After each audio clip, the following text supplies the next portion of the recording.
the ball game. Take me out with the crowd. Buy me some peanuts and cracker jack. I don't care if I never get back. Let me root for the home team. If they don't win, it's a shame. For it's 1, 2, 3 strikes, you're out at the old ball game.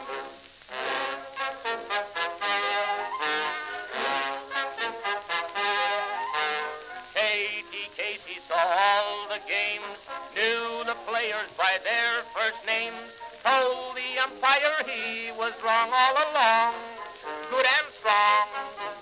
When the score was just 2-2, Casey knew what to do, just to cheer up the boys she knew. She made the gang sing this song. Take me out to the ball game, take me out with the crowd. Buy me some peanuts and cracker jack. I don't care if I never get back. Let me root for the home team. If they don't win, it's a shame. For it's 1, 2, 3 strikes, you're out at the old ball game.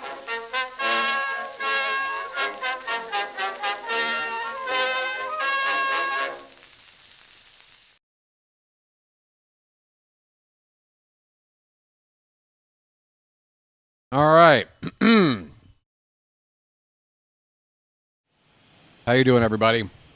It's BW here, the Bird Watcher. How you doing? Back for another night of Orioles franchise gameplay on the show. And, yeah. I'm sorry. It's been an eventful 24 hours since my last stream, which began with this, me busting my glasses yesterday. They're all wrecked. They're not supposed to be like that. I guess I'm lucky. Because I stepped right on my glasses. Just stepped on them like a moron. But you know, so both of the metal pieces that, you know, extend to your ears there, I don't know what the hell you call it. Is there a word for it? I don't know, but whatever. They both just got bent the hell out of shape. And you know how metal is, folks. You know how metal is. If you bend it out of shape one way and you go to try to bend it back, you know, straighten it out, what happens? What happens? It just snaps, right? It just snap whatever the hell it is you're trying to straighten out, because that's just what happens. But somehow I was able to, because these things had the lenses, like, if these were if I didn't adjust these, the lenses would be like angled, looking like straight down. So they're usable, I guess. I think they're kind of hurting my vision because I think they are still kind of angled a little bit, so I'm not looking through them as straight as I should. I know this is all very exciting, but yeah, I banged up my glasses, and then this morning, doing my usual routine, I open up my fridge. I got like a fridge that's a smaller size, you know, it's like only 3 feet off the ground, 3.5 feet. So, you know, when you go to open it and you're 6'2" or whatever, you got to lean over and grab whatever you got to grab. I got my fridge door open and I'm just leaning, like from the waist. I'm just peering into the fridge, grabbing a thing or moving something, doing nothing strenuous at all. And what happens? My back, I just feel it. I just feel my back just like my spine just broke. So now my back is jacked up. Now, hold on. I'm almost done complaining like the old man that I am. Within seconds of, like, you know when you jack up your back, you know, like the moment it happens, like you just freeze in whatever position you're in because, like, you're afraid to move because you feel instant pain with any movement, and you're like, oh shit, I've been here before. If I don't gingerly move here, I could really do something to hurt myself, right? So I'm like very carefully like raising, my back up and trying to straighten it out. And I'm like, oh, damn. And I'm trying to determine how bad is this going to be. So I turn to walk to my bathroom right behind me. And the second I turn, I go knee first into the corner of the bed frame, which is also made out of metal, and absolutely jacked up my left knee like seconds later. Seconds later. At that point, I just started screaming in an apartment alone, much to the pleasure of my neighbors, as always, just screaming alone in my room like a madman. So yeah, I banged up my glasses, my back's jacked up, and my knee hurts. But I managed to hobble downstairs and get some breakfast, which was, overcooked and almost inedible. It's been a great day. How are we doing over here? Wow, there's a lot of chatter already. Hi, everybody. All right, I'll keep a note to talk about all of my aches and pains and problems. Apparently it's helping. Orioles fan 72, Phantom, Edward, George. Oh, hey, is that Lou? Lou. How you doing, Lou? Annie's here. Look at this. Friends, Michael, Eric, and is that everybody? Think so.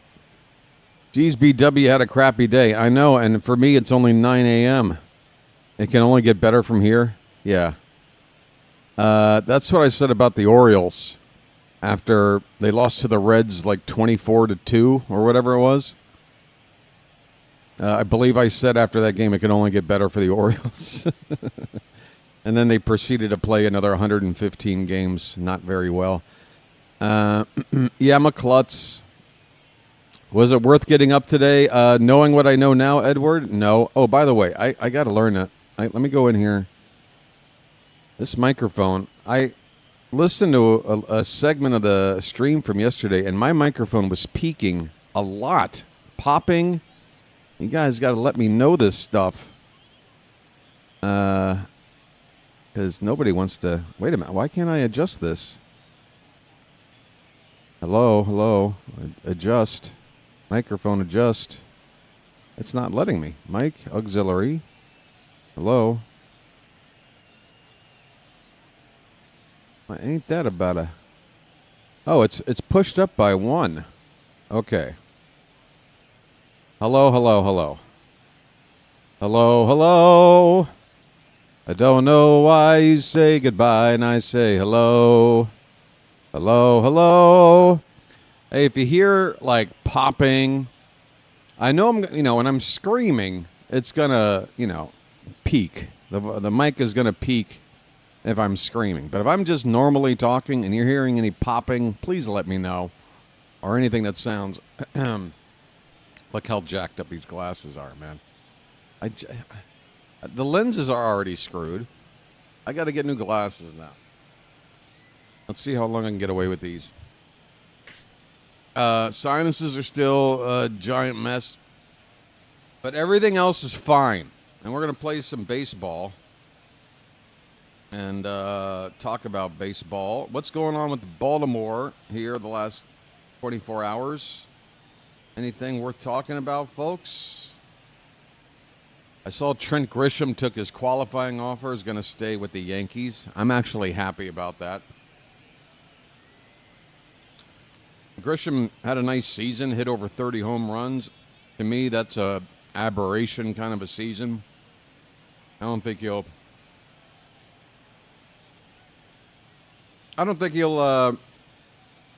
get back to those numbers, and honestly, I don't think the Yankees or their fan base wanted him to take the qualifying offer. I think they were hoping with the big season he had that he would, test free agency. But he's like, nope, pay me, New York. And I think that's good. I think that... Can I get something on the fork before it falls off? Thank you. I can't even get a fork to work. Sorry.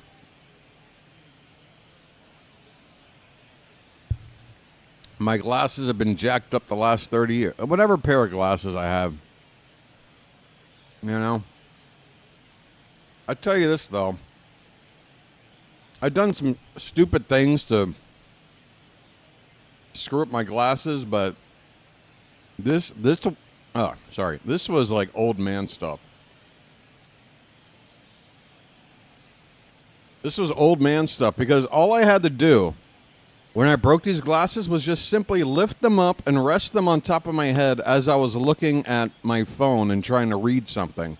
Instead, I set them down at my side, and then I stood up with my glasses not on and just stepped right on the glasses. Like, right next to me. Just got up, one step. Oh, and it's one of those steps where, like, before your foot entirely hits the ground, you're like, oh my God, I'm stepping on something, and oh my God, it has to be my glasses. The realization sunk in before the foot was all the way down. A seamless online transaction. Maybe ordering glasses through them. The thing is, I got a giant head, and it's all about the frames and whether or not they fit right. I hate having a large everything. Yeah, I know. Plenty of jokes to be had with a statement like that, but it's true. Everything is so inconvenient. Everything. What's the worst thing? Travel, I would say. Travel is the worst because inevitably you get stuck somewhere with no room, no space. I hate that pop noise when you break the glasses. Yeah, it wasn't it was like a. It wasn't a noise. It was more of like a. I guess this metal for these are very thin frames, but the metal or whatever, I think it's got some flexibility to it. That's right. I'm large and I'm in charge. Okay? Okay, people? What do you want me to do about it? A blessing, a curse, I don't know. But we got baseball. Hold on a sec.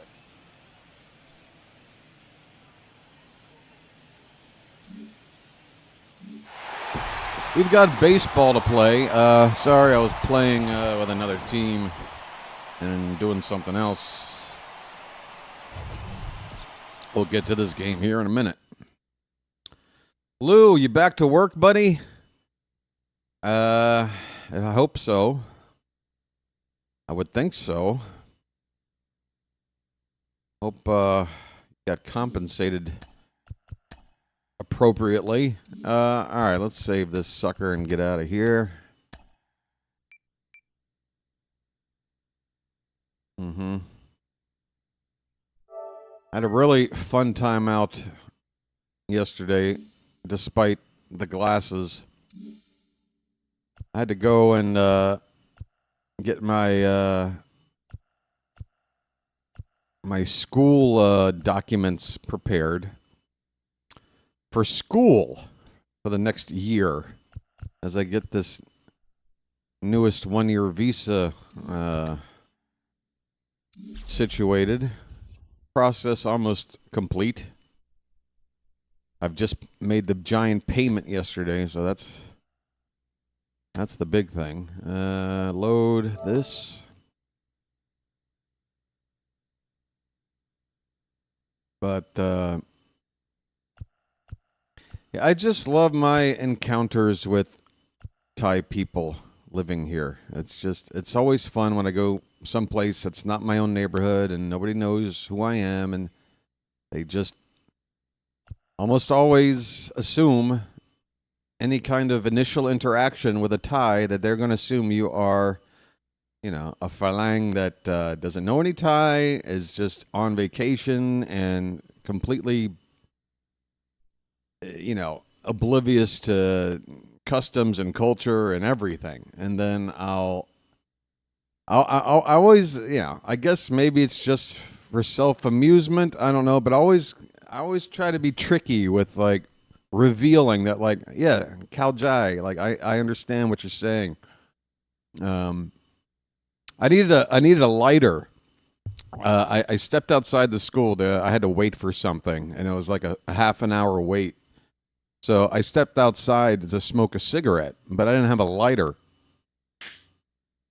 And I'm like, crap. I like looked to my left. I looked to my right. I'm like, what are my options here? Can I borrow a lighter off of somebody? And then I see, like 2 shops to my right, this lady and a man sitting at a table outside the shop door, and the guy is smoking. And I'm like, oh, he's smoking. He must have a light. So I'm about to walk over there, but as soon as I start to walk over there, he gets up from his seat and walks into this area that's like adjacent to the table, like the next shop down, which is like this open construction area. And like he's part of a crew. I guess he's just taking a smoke break. But I'm like, well, the lady's still sitting there. Let me go over there, try to get, a light. Okay? Hey, by the way, we're going to start here in a minute. I'm telling boring stories, all right? I'm allowed that. So I go up to the lady, and I'm like, Katot Kap, Mi Fa, okay, Mai? Basically asking, excuse me, you have a light? Is that okay if I, use it? And she's like, I like what? Like, and I say it again. And then she holds up the pack of burley, like, you want the cigarettes? I'm like, no, fire, like the lighter. And I'm holding like a cigarette in my hand as I'm saying this. I got like my pack in one hand. I've taken out a cigarette, and I'm like, hey, do you mind if I get a light? But in Thai. But some Thai people, like, they just see your whiteness or whatever, your non-Thainess, and they instantly can't recognize their own language being spoken to them, because the last thing they're expecting is to hear a dude looking like me speaking Thai.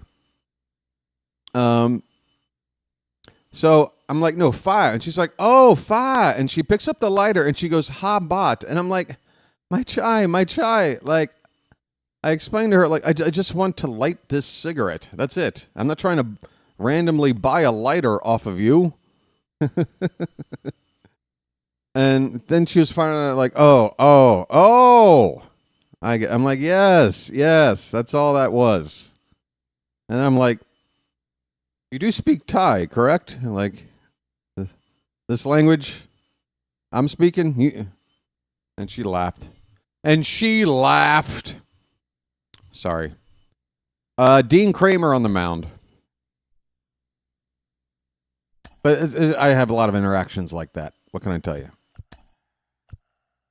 I enjoy them. Because what inevitably happens when you have an interaction like that, that people come to appreciate that somebody is, taking the time to learn their language. Because it's not an easy one to learn. And I'm not fluent by any means, and I've been here for a decade, so I know for a fact I'll never be fluent. It's just too much, and it's too difficult, particularly writing. I can read okay. I can listen and understand pretty good, but writing and speaking, a lot of work to be done. All right, let's just play some baseball, for Christ's sake. I'm chatty today. I'm sorry. Just feeling chatty. Maybe she thought you were just a crazy Falang. It's true, but I mean, I approached her like, excuse me, in Thai. And like I did like the head, not like, trust me, I understand how to approach another human being without coming off like I'm batshit crazy. Like I lower my head. I kind of like a bow kind of thing. And and just very delicate, you know. Yeah, I mean, she just. On MLB The Show. It's the Baltimore Orioles. But she does have a reason to have that layer of automatic. That might be a crazy flang protection going on. It's probably unnecessary for survival, I would think. Because there are a lot of nutty foreigners over here. All right. It's the rubber game of this series. And then we're playing the White Sox.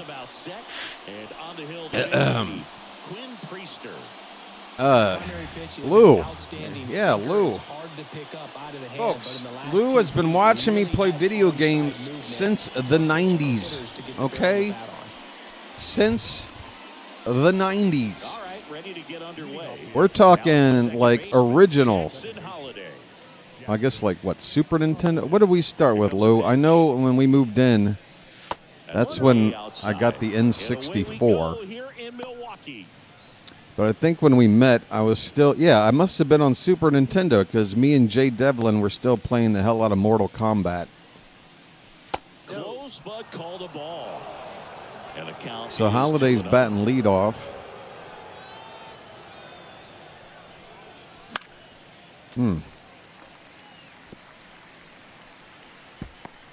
Yep. Hey, Lou, would you mind letting everybody here know, all 8 of them, that one fouled off, that I do not exaggerate when I say that I have to be one of, if not tied for, the best damn Tetris player on planet Earth. That is not an exaggeration, is it? You've never seen Tetris played. Well, you can now. You can easily go on YouTube and find the kids these days and their techniques for making my Tetris playing look archaic. Oh yeah, Dr. Mario as well. That's basically. This is a lineup offensively that could be really good for years to come. Well, there's a lot of young talent in this lineup. If Tetris was cocaine, I guess Dr. Mario was crack, right? They could be playing October baseball. That could drop or not. Why is that hanging in the air so long? Hurry up. Oh, nothing happened here. No score as we head to the bottom of the first. Scattered seating here in Milwaukee. Dean Kramer. And pitching here today, Dean Kramer. It's a sick display of skills. I know, and when I was young, I was convinced that games like that were some kind of like recruiting mechanism to find, like the last Starfighter sort of situation. Like, hey, this dude has the ability to like puzzle solve like quicker than anything we've ever seen. Like, if we apply this to some kind of modern futuristic warfare, we need to recruit this guy. I was expecting the KGB to get in contact with me, and they never did. Game-defining moments. I mean, he's such a consistent hitter. You got to love watching him in those situations, and hopefully we'll get a chance to see that in this one. Chop to the right side. Nice play, Adley. Yeah, I'm going to have to get new glasses. I can tell. These aren't sitting on my face right.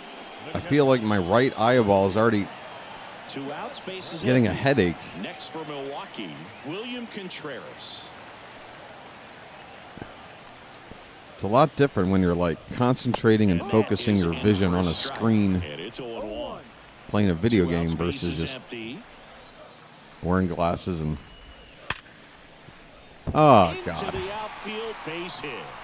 Cut it off. He's trying for 2. Hurry up. Damn, man.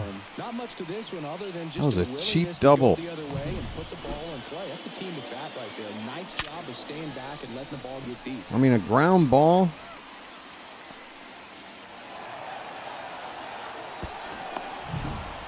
My face? What about my face? It's the Brewers cleanup hitter, I got a butter face. Just missed. Well, there's a chance right here for one of the better hitters on this roster to get him on the board in the first. Thanks to the 3-hole hitter extending the inning. Good at bat with 2 outs. Boy, These Brewer fans, nobody has a beer. Come on. How unrealistic is this? Hit hard in this first inning. Oh, crap. Well, we're losing. And he's going for second. And this throw is offline. 2-out rally for Milwaukee. Great.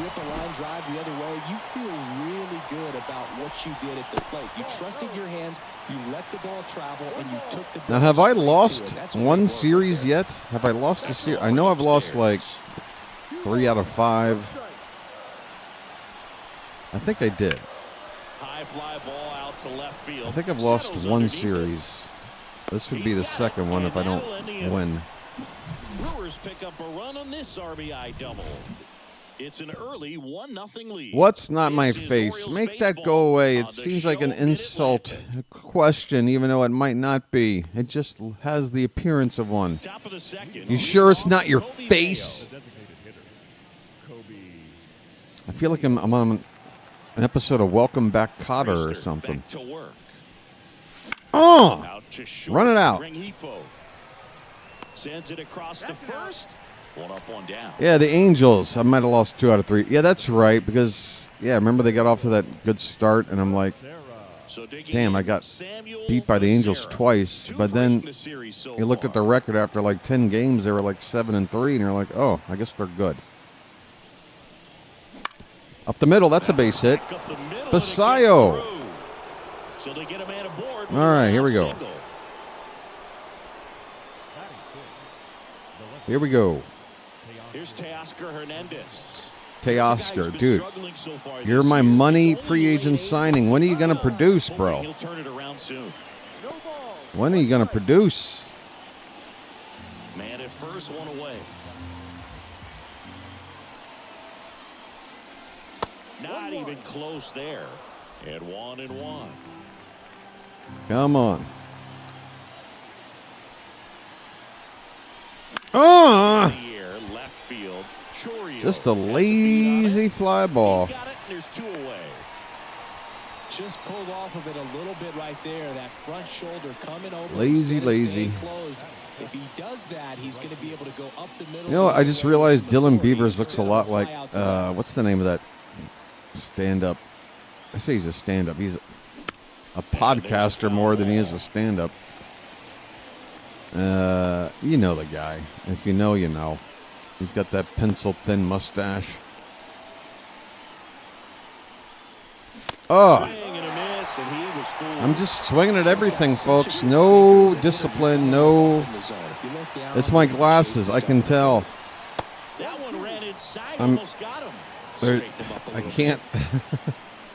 They're taking up. The Orioles trailing by a run here in the rubber match. I can't even get a full sentence out.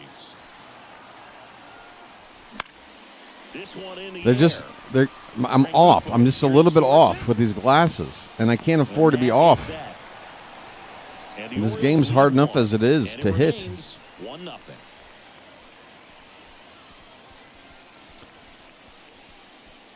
It kind of makes you wonder, like, does something like this, is this what happens to a player? Like when they get into a slump, like one little thing slightly off, and it just, everything just spirals out of control. I like to compare myself to professional athletes and act like I know what it's like. All right, you got it, Gunner. Henderson under it. Makes the grab, 1 away. Next for the Brewers, Caleb Durbin. Durbin. First pitch, not close. 1 out, base is empty. Pop foul out of play off to the right.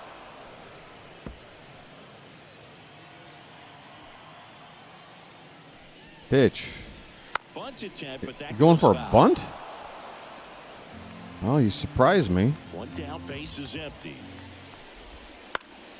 Fights it off, he'll see another.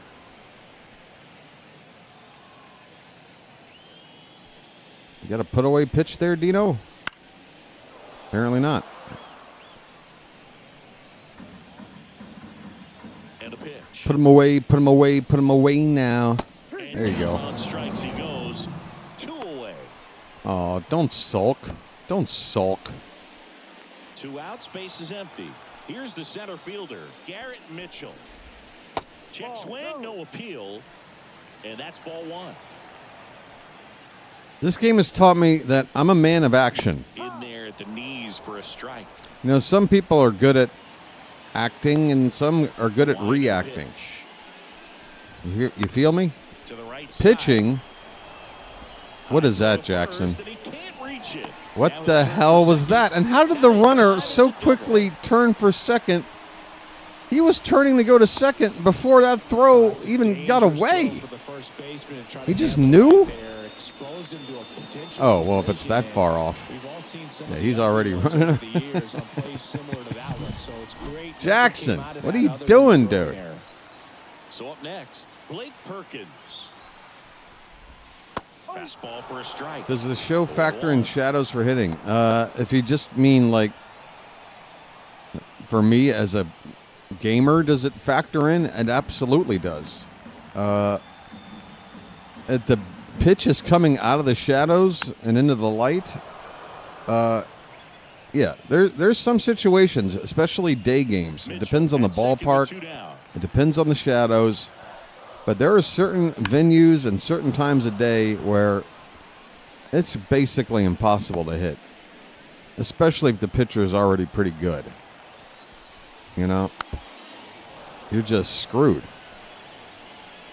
But yeah, that's what I mean by action versus reaction. Like, pitching is an action. 2 outs. You're responsible for executing the pitch. And if you can be good at executing, you can be good at pitching, right? Hitting is a reaction. Still 0-2. And I'm come to learn that I'm just not as good at reacting a thing as I am to acting. Okay? And I'm okay with that in life. I'm a man of action. And the count is 2-2. I'm not a man of reaction. Foul ball, another 2-2 upcoming. I guess it'd be nice to be like Ohtani and handle both. Right back to the mound. Tosses to first. Inning over. That'd be nice to be ambidextrous too. Look how giant this ballpark is. What is it? 1, 2, 3, 4. How many decks?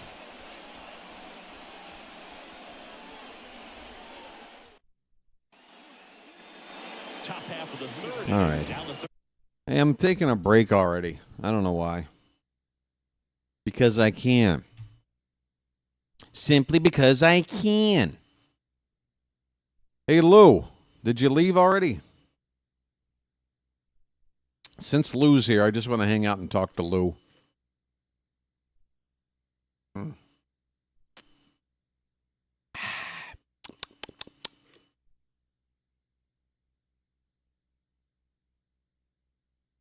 Hey, let's come up with a topic. I just quoted from a very obscure movie that I remember fondly walking out of. I never, ever walk out, at least until this movie. I just don't walk out on movies. Because even if a movie is bad, I always feel like, well, there's something to be learned from this experience, especially when I was younger and had this silly idea that maybe one day I would be a filmmaker. So, yeah, sit and watch a bad movie and learn what not to do, right?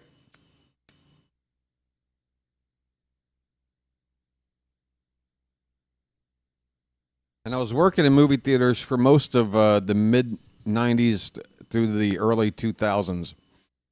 Had a lot of other jobs, but worked more at the movie theater than anywhere else. And so I saw a lot of movies. And there is a movie called The Pest with John Leguizamo. And it came out, I guess, about, 97? 98 maybe? I don't know. Late 90s. It was a John Leguizamo vehicle, right? Like he wrote it, I believe. I think he might have been a producer on it. It was all about like a vehicle. It was a, Leguizamo had already been around. He'd already had like supporting roles, and people knew who John Leguizamo was at this point, right? But I guess he started his celebrity-ness as a stand-up comedian, right? And he had like a stage show where he would morph into a lot of characters and stuff. And I guess the idea behind this movie, The Pest, was to create, like a plot where he could just whip out all these little characters and just shoehorn them into the movie, right? And has anyone ever seen this movie, first of all? And then, if you have, did you actually watch it from start to finish? I'd love to know. But yeah, The Pest. This movie, I've seen a lot of bad movies. Lou, we've seen a lot of bad movies, right? I like bad movies. I like movies that are so bad. Like the worse they are, the more I can't get enough, because I'm like that. I don't know. I'm a glutton for punishment. There's some masochistic need a void I got to fill. I don't know. But this movie was the one that did it. It's the one that defeated me. The Pest. I still can't get through it. Right. Not feeling a whole lot of interaction right now. I'm sitting here just flapping my gums going, all right, somebody will type in something as I'm speaking, and then I'll have something else to react to. And once again, just goes to show I'm an actor. I'm not a reactor.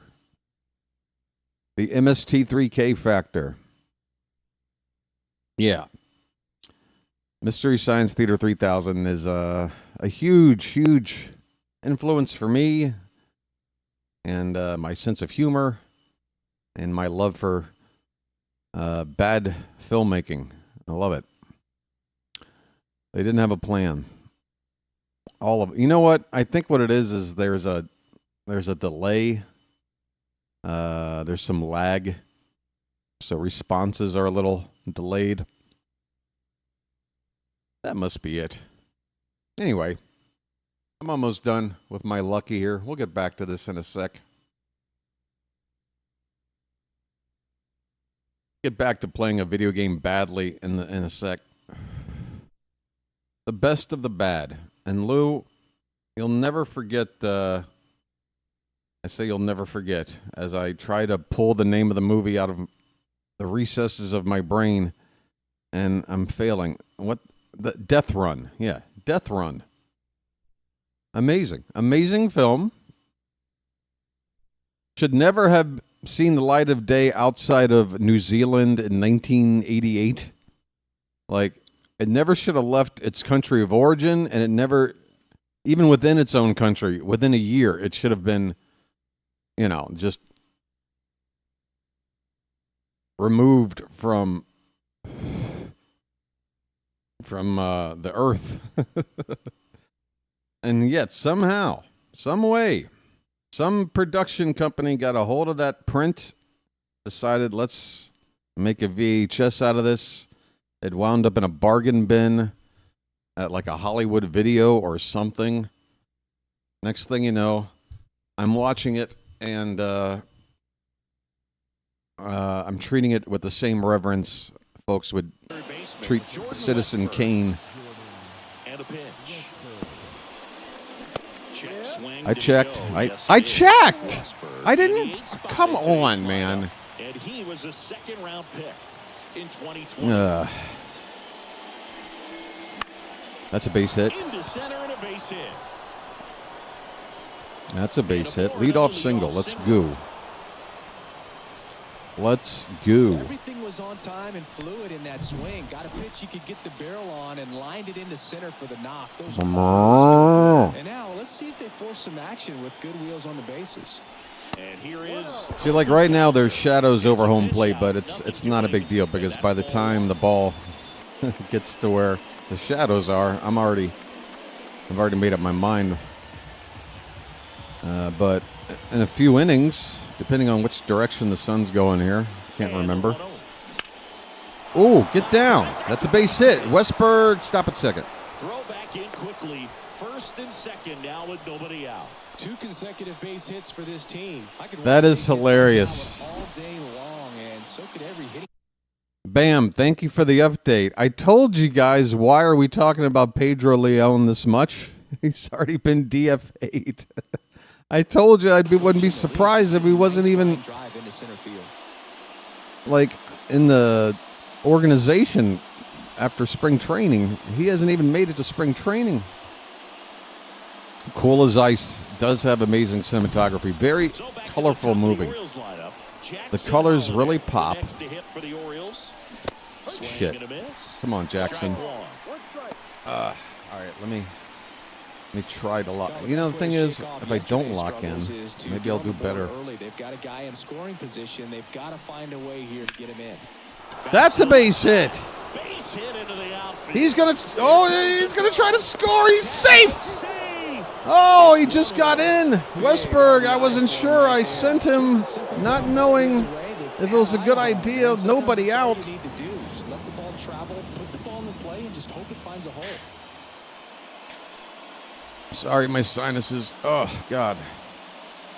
Come on, BW, breathe. First and second. All right. Adley Rutschman. Adley. The next to hit for the Orioles. 1-0. In the dirt. No movement on the base. It's ball 1. Yeah, well, who's going to pitch the ninth inning now if we don't have Vasquez? At the belt and fires. Swings through that one. Well, don't expect too many more high fastballs. This is a good sinker ball pitcher, and sometimes they can make mistakes trying to pitch up in the zone. Look for him to stay down around the knees to be effective. Good.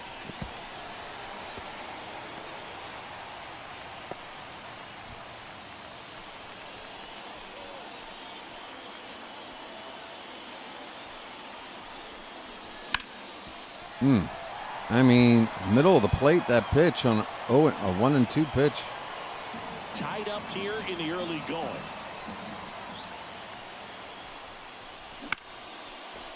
That's off the pitcher. Hurry up, run. Everybody is safe. Good effort, but now the bases are loaded. And here comes Gunnar. Okay.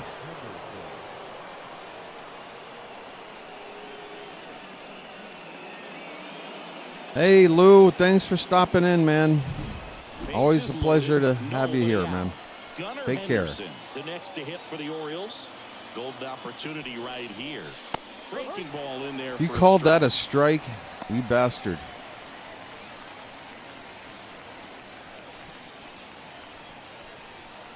I can't swing at that first pitch. Damn it. As he was out front that time.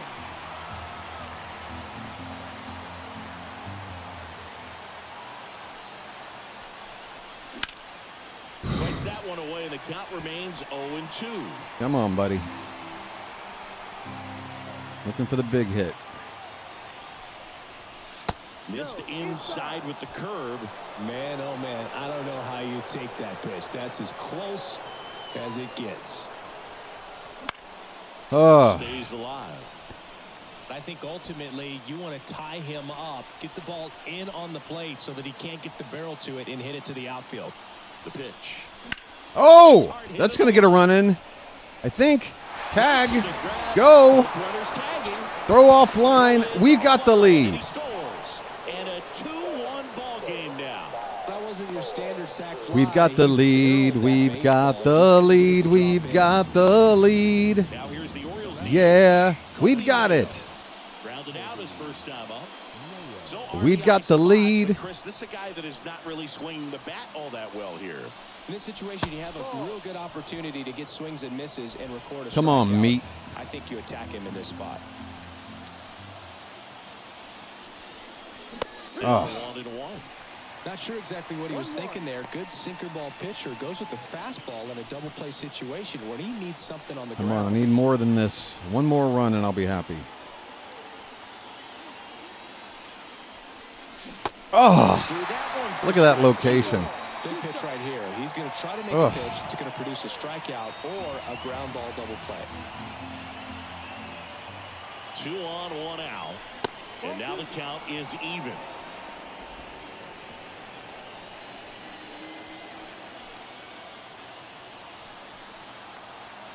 And a pitch. Oh. Foul ball, he stays alive.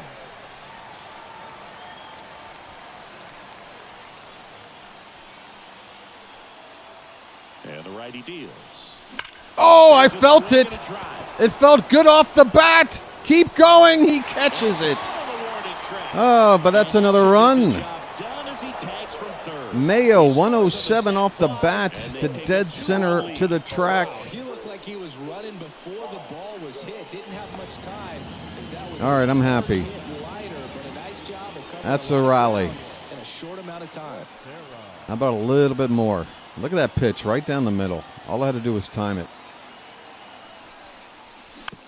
Run it out. To the right side.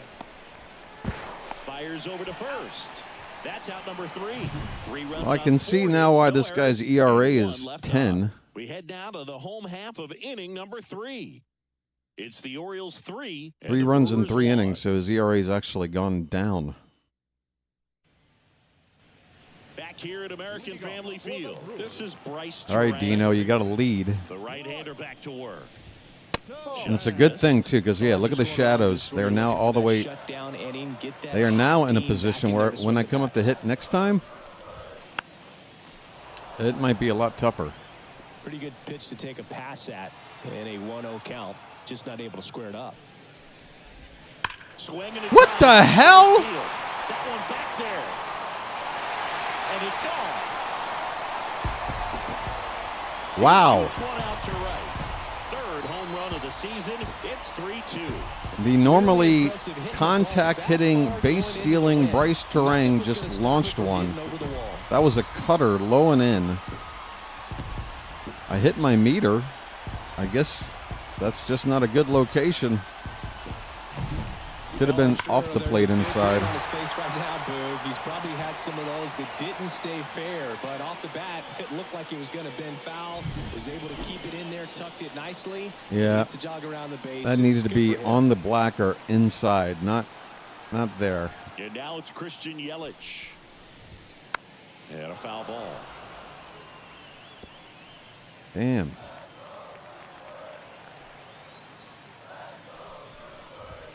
Oh, hanging. Oh, jeez. Oh, jeez. Oh, I just sounded like Wade Gustafson. And that ball's right. What am I doing? And it finds its way through for a hit. All right.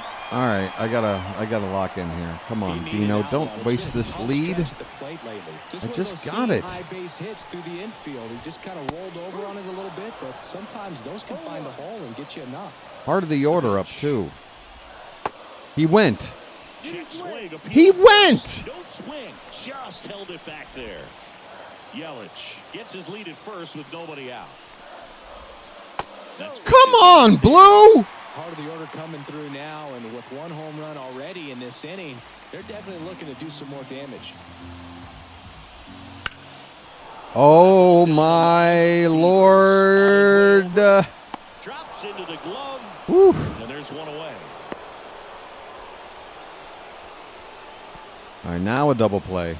Now the Brewers clean Let's up get out of the inning. Blue. He just misses. Yelich goes. There goes the runner. Foul ball. Fouled off.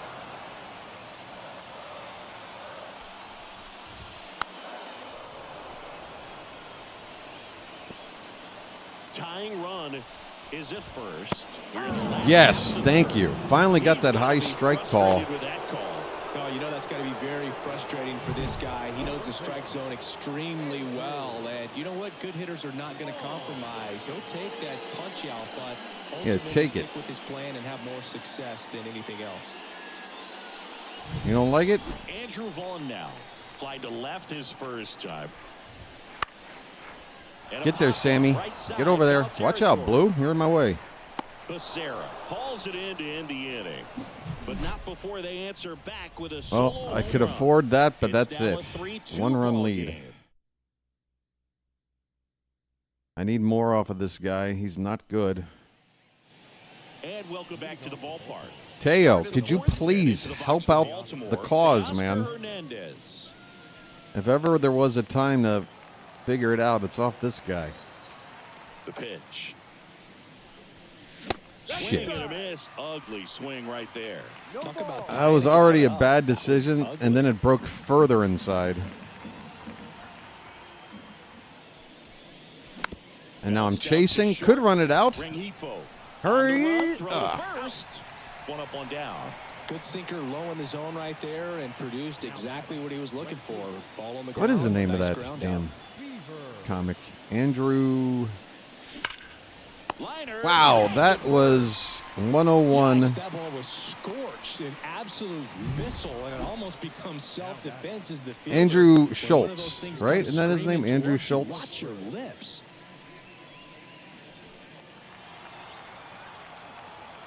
Westy, what do you got, buddy?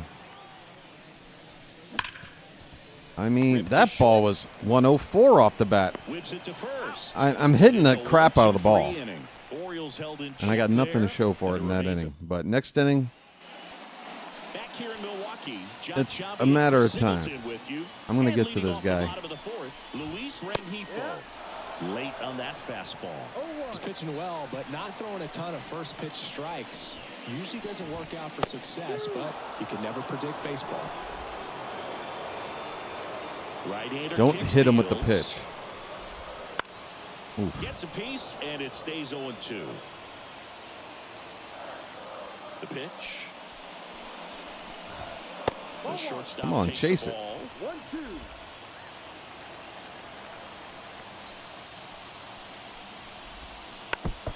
Damn.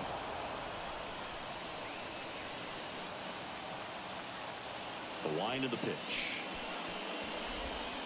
Why was that left up over the plate? What the hell, man? Around first and hustling for second. Lead off double. Now the Crap. run is into scoring position. That was a thing of beauty. He may have been a little behind the pitch, but by getting Look at the that barrel splitter into the right end zone down early on the in middle. swing, he was able to meet it and That was still right shoot a down, line man. drive down the line and left. It figures. I boast about how good I'm pitching, and I can't pitch. Swings through it, and that's a strikeout. All right, that's a big first out. Garrett Mitchell, the next to hit. Third baseman playing on the edge of the grass, looking for the sac bunt. Hard Jackson, hit right side. two Throws down. First in time. Well, there's a lot riding on that at bat right there. Nice job of the pitcher. Now you just got to get the number 9 batter. Come on. Ball. Excellent piece of work. Perkins swings through it for strike one. Well, a come and get me fastball right there. He didn't look ready for the velocity. Don't hit him! You know, he'll act like he really wanted to hit, but he's as happy as 2 batters anyone ago, to I get by predicted pitch that might just to turn happen. this I lineup just, all back to now the it's top. the home run hitter up. Terang in the box for the third time today as he takes that one off the plate. Rengifo, the runner at third. This is the same pitch he hit the home run with. Swinging Why did I miss. throw it again? I don't know, but it worked. This is a great dynamic right here. Speedy runner at first, thinking about taking second. Catcher with the pop time that leaves Jaws on the floor. This might get interesting. Oh, nice 3 pitches there, Dino. Okay. What? Throw him A out. lot of adrenaline, we can see it right there, and sometimes you just got to let it out. Vamonos. It's an outstanding job of taking that, Vamonos. executing, and getting out of a tough inning. Ready now for the 5th inning and into the box for Baltimore, Colton Cowser.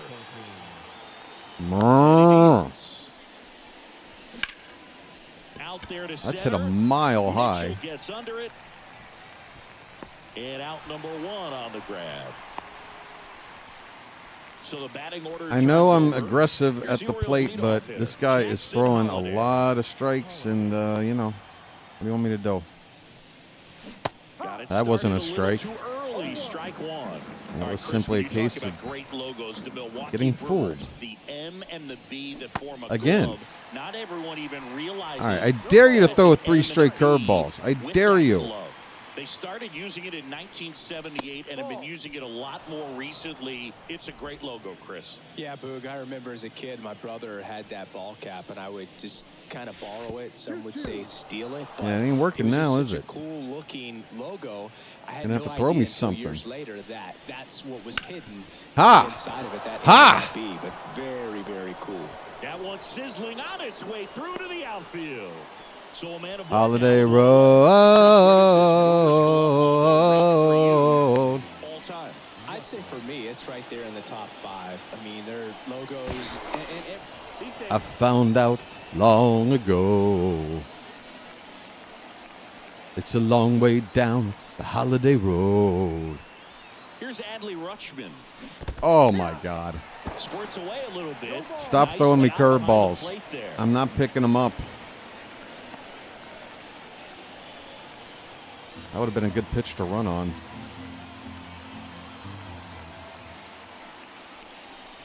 So would that.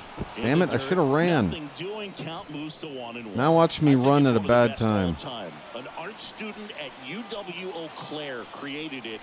It is super creative, and I think one of the better logos we have in the sport.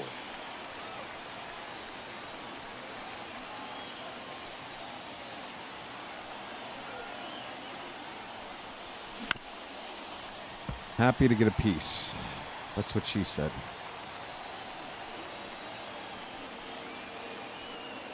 And the right-hander deals. And another ball. Good work, Adley. Good work.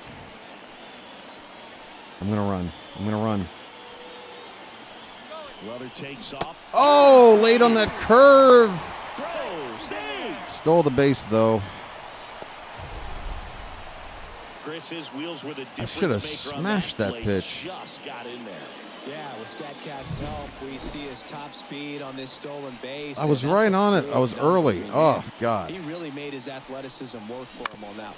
Get through! Get through! Base hit! Send Jackson home! Here comes the throw! It's offline! A 2-out knock from Gunnar! And the Orioles get one back, 4-2. Gunnar!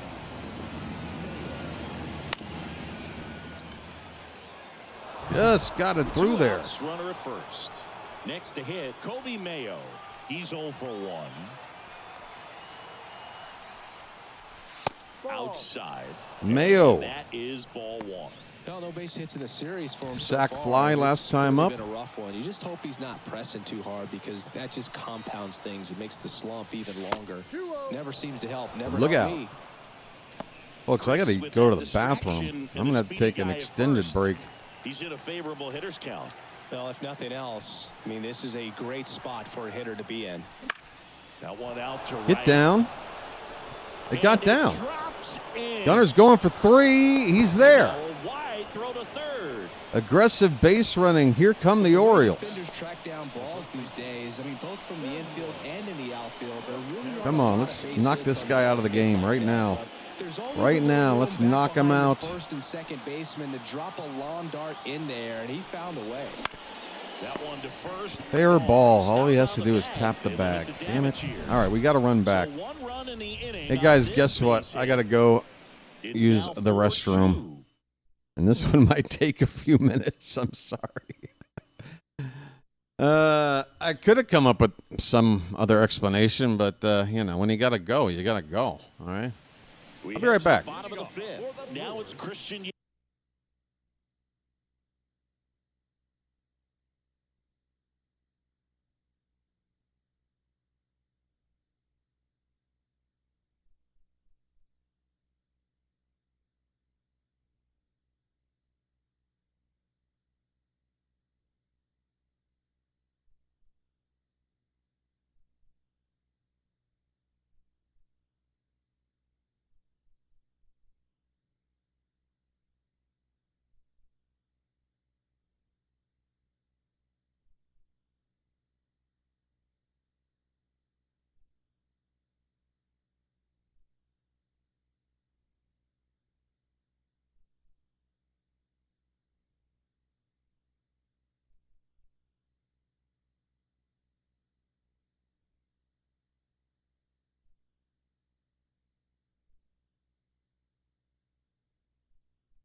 All right.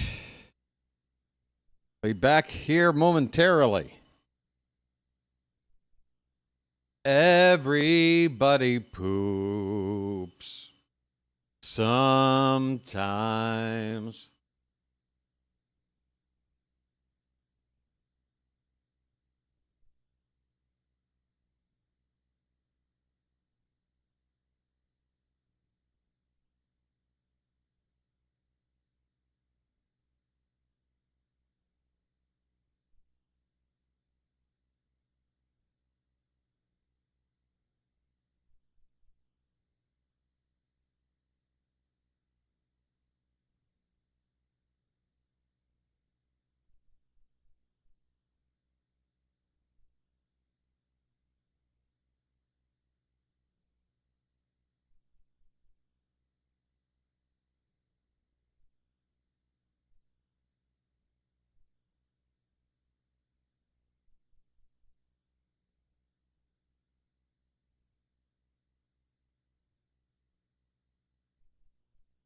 Hey, everybody.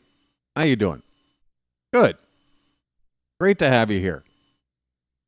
Almost back.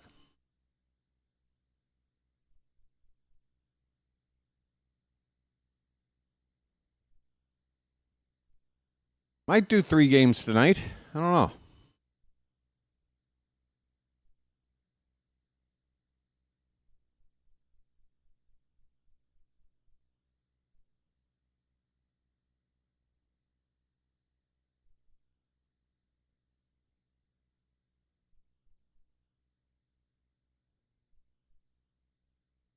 All right.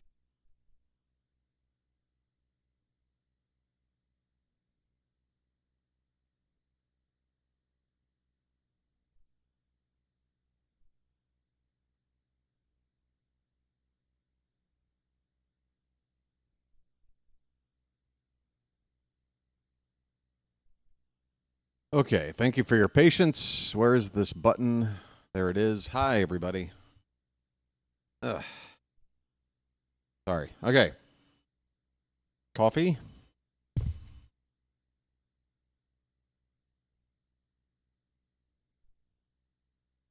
Are you ready to win this game, BW?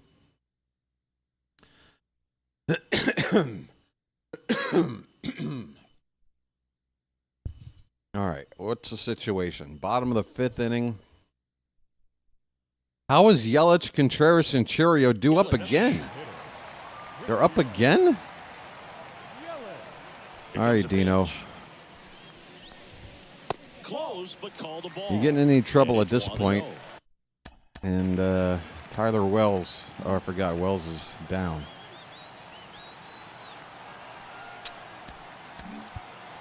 I'm going to get these guys up in case there's trouble now, but hopefully I can wait and then get to these middle relievers. Well, these Brewers come on, Dino. Together better at bats when they have runners on, but it just hasn't happened for them yet. They only have one hit with runners in scoring position, so a lot of squandered opportunities. It's tough because those are moments you just can't get back. Ah, it's a hit. Into the outfield for a knock. So a man on base to start the inning. Oh, I'm glad I got the bullpen up. And now it's William Contreras. There goes the runner. That was a curveball, bad pitch. If you want to throw a runner out. Back against an elite level arm behind the plate like this guy, you better get a great jump and hope that your speed can finish this job. Oh my God! Well, there went the lead. Way back there, on its way and out of here. He powers that one out of here. It's 4-4. The brighter the lights, the more he shines. Yeah, this guy lives. I've done so much better after taking a break. Thanks, Dino.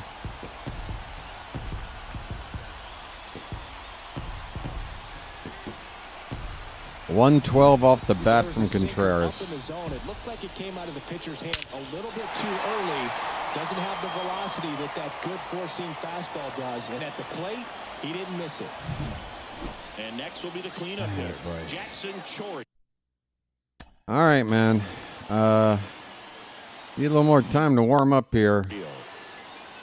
One more base runner and you're out of the game, buddy. Probably your last inning either way. There's the strike. Can be tough to bounce I'll back. try to get you to finish 5 innings with the tie game. You just have to treat it as a fresh inning. I'll try. Foul ball there. Nobody on, nobody out. Last half of inning number 5. Swings through that one. It's a strike. Nice curveball. I mean, there aren't many curveballs in the sport today that break like that thing does. Huge movement. It's so difficult to get on the same plane and even think about squaring it up, let alone get a piece and hope he throws something else to keep the at-bat alive. Now a chance for Andrew Vaughn. Sorry about losing the lead there, gang. Outside low. 1-1. It's the Brewers, man. On the road, tough series to win.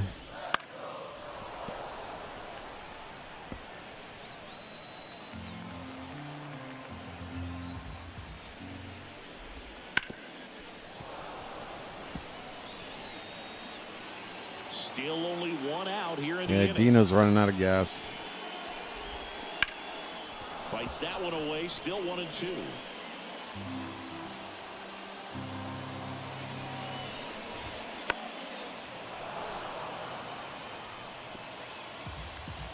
Yeah, Dino's days just about done. Thank you. Out looking. You got one more batter in you, buddy? Luis Rengifo gets He's already got a chance to double hit off of you. 1 for 2. Foul ball. Empty the tank, Dino. This is your last batter.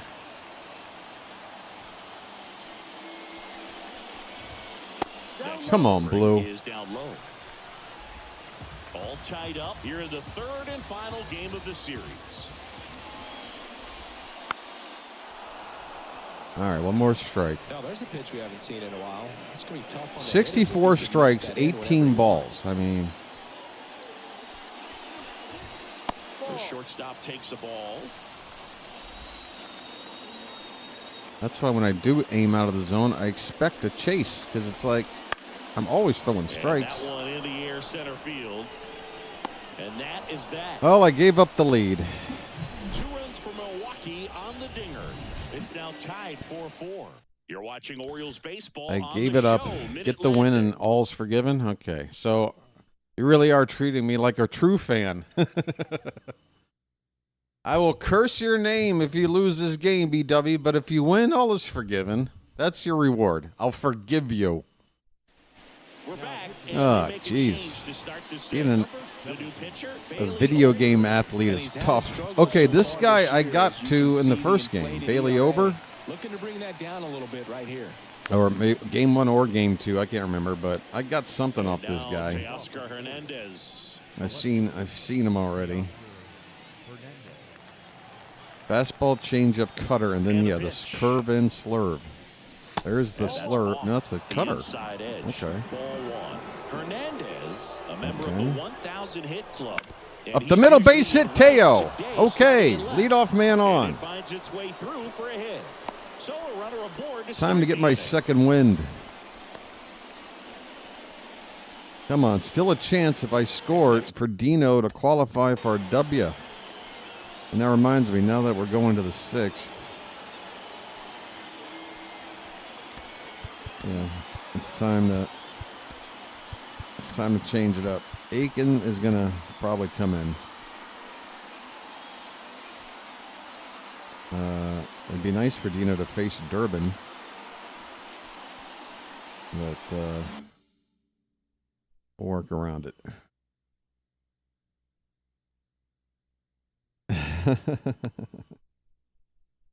You're offering forgiveness. Thank you so much. Your generosity is unsurpassed. For the Orioles, Dylan Beavers. All right. Beavers. What you got, buddy? No. Thank God they called that a ball.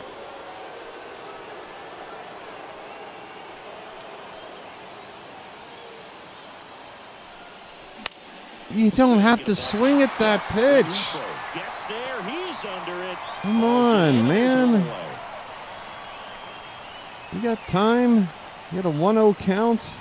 Don't swing at that garbage. So next to hit for Baltimore, Jordan Westburg.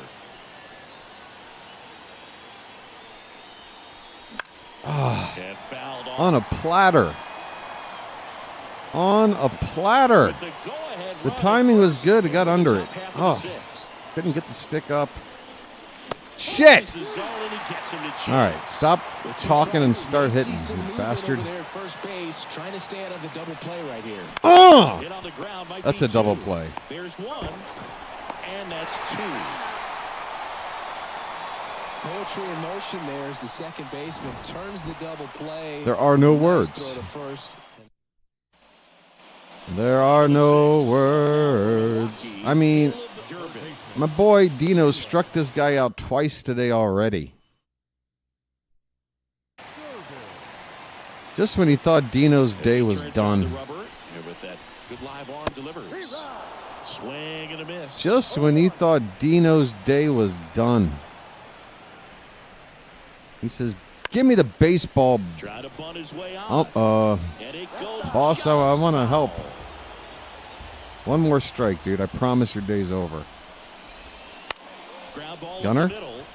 Henderson tosses the first.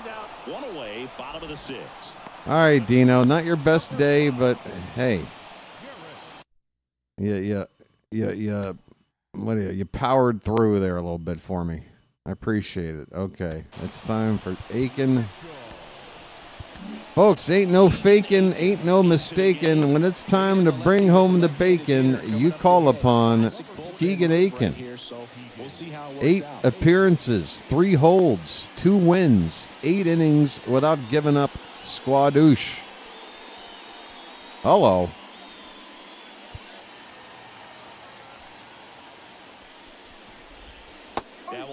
Right on the black. Base is empty, one away here in the bottom of the sixth.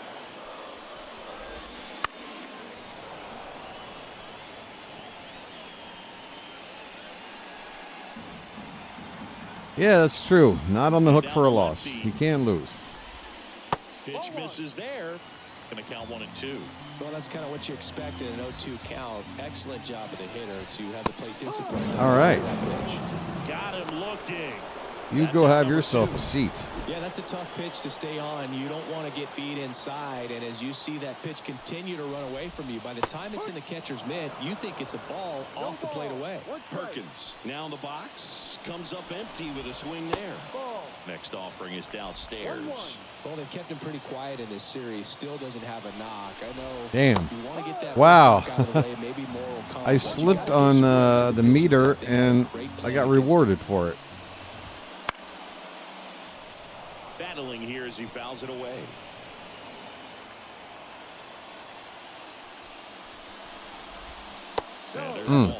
Really good take, especially with 2 strikes. Aiken's like, you sure about that? Nobody on. Here in the rubber match of this I'll go back there again. Series. You sure about that?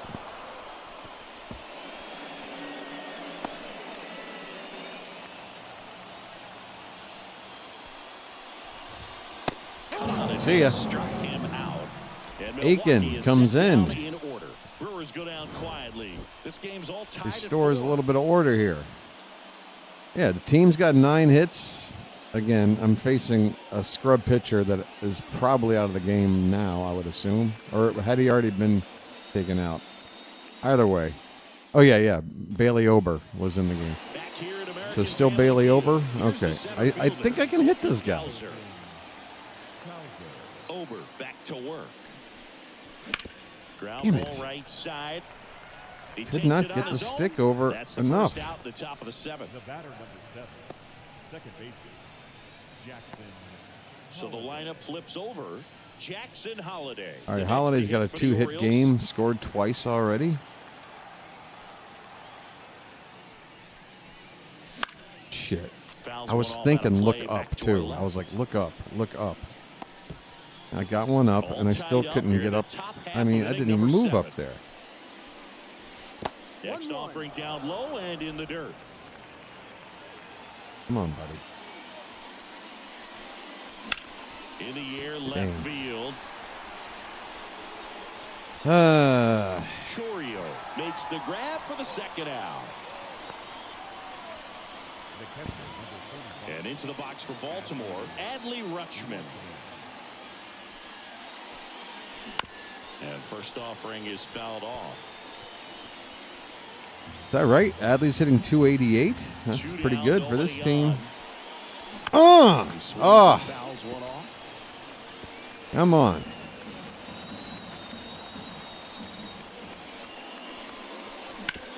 On the ground, right Wow. side, Terang. Just didn't quite get it right. 3 up, 3 down for the Orioles. Still all square at 4 apiece. And again, top of the order. Terang, Yelich, Contreras. Here we go again. Well, it's Aiken for the next 2. And our boy Barlow going to get ready. We're back. Here's the second baseman, Bryce Terang. As the lefty gets to work. Oh, Westy, that's a long run in. Oh, you're never getting him. And he beats it out. It's a bunt single to start. Damn, they're doing everything. This is why the Brewers are good, man. Here's Yelich at the dish. They'll hit a home run. They'll steal a base. There he goes. Throws high. Now the go-ahead run. Just like that at second base with nobody out. On a bunt and a steal.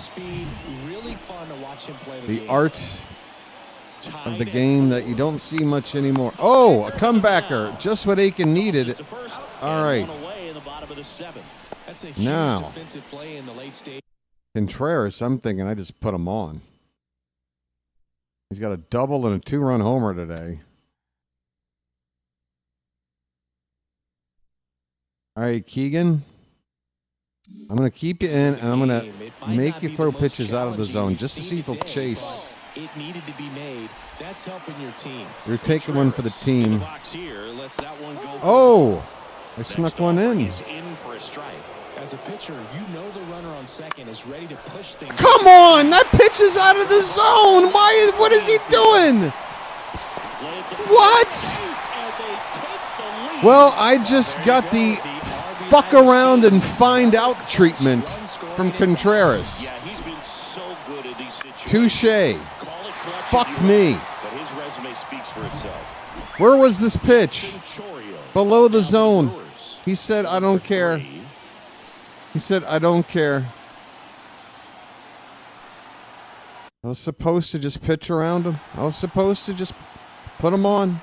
Just put him on. Takes over on the mound. Pretty tight game. So sorry for the F-bombs if they're too much for you, folks. That one needed to be dropped. Good Lord. 1-run game, 1 out, 1 on. Wouldn't chase that time.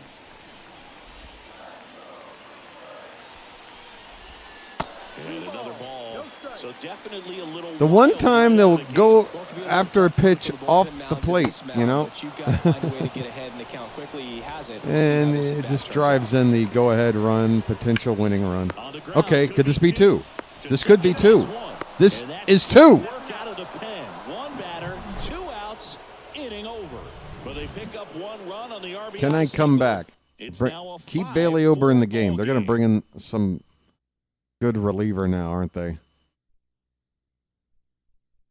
They're going to bring in a good guy. DL Hall? Really? DL Hall gets an opportunity to square off. What's with this? DL Hall, huh? Slider, right? Extra jacked up right here. Fastball slider. I remember you. Well, I remember you. All right. All right, DL. 1-run game, and the batter Let's will see be what the you got, shortstop, old buddy. Gunnar Henderson. Oh. Ball out to center field. Mitchell gets How am I just hit? Look what that. I'm not saying that was a home run swing, but really just that shallow of a pop-up. I timed it. What the hell? Look at that. That's all I got out of that? Mayo change up. Strike 1.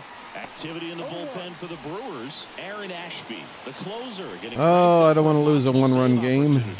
Mears, a hard throwing Shit. up as well. Good pitch right there. Tied him up on the hands. If All I'm right. out there, I've seen your curveball, and I don't like it. Wow. Now, this pitching staff has been merciless against him in this one. I mean, he's Barlow. Well, he's not in the game yet, is he? We've seen no adjustment. Did I bring him in yet? And that one got a Sammy got hit by a pitch. Lefty on lefty matchup, and sometimes you could be on roller. I've totally forgotten. Oh, Barlow is in the game. Okay. Yeah, so if I score, or if I take the lead, yeah, Barlow could win. That would be something. All right. Go ahead, home run. Teoscar Hernandez. Let's go. Skates a little bit where you're quickly wanting to get out of the way. Right now. The other times where you're saying, probably safer if I just try to get a fat part of my body on the baseball and won't hurt as much. Now's the time, Teo. 2 outs.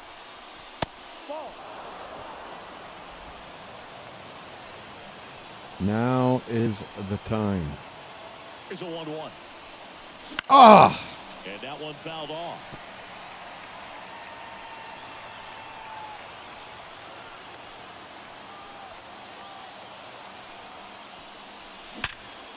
Okay, well, gonna need another. Gonna need another hit. 115 off the bat. Damn it! Why can't I get under it a little bit? But all he's trying to do at this point is help his team. Still need one more hit, and it's okay. You wouldn't let me. I spent half a second from the screen to get to the screen to make a move for Tyler O'Neill, and you're telling me it's too late. He's already in his windup. You got to be shitting me. That was half a second. That was half a second. So now I got to sit here and look at a pitch and probably be behind 0-1 before I go to O'Neill. This is such bullshit, man.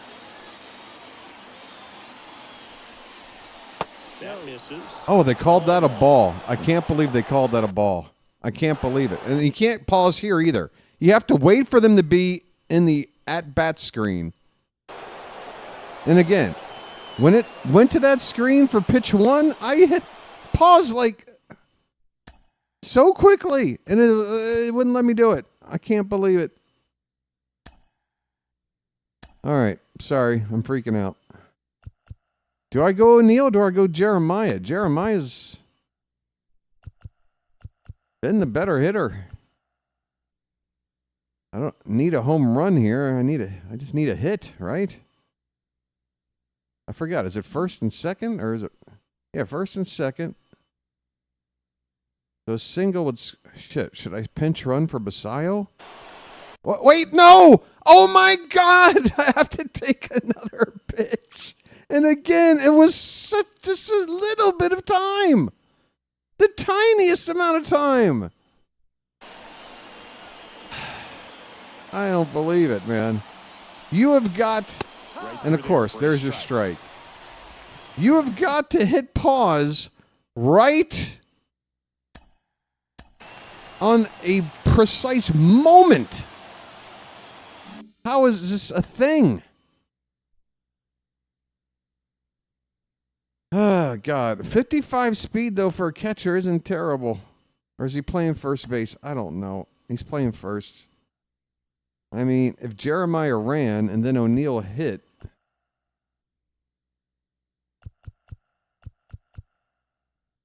God. Let me see. Oh, O'Neill's actually quicker. 76 speed versus 75. Isn't that something? That's why he makes the most money on the team. He's our dedicated pinch runner. Not the pinch hitter. No, we'll go to some guy that nobody heard of until the day we called him up.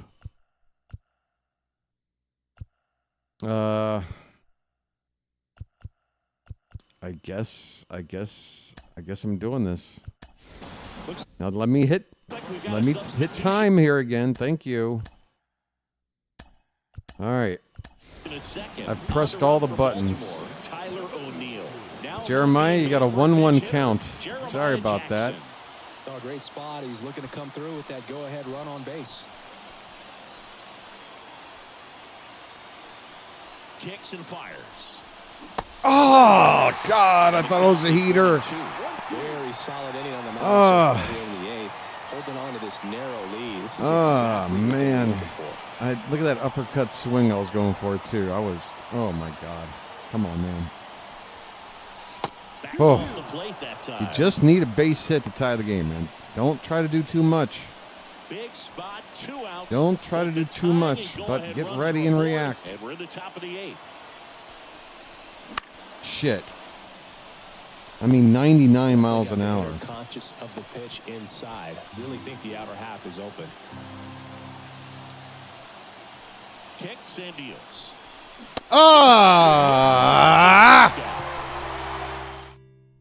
DL Hall, really? Jeremiah Jackson. He'll be the new right fielder after entering as a pinch hitter.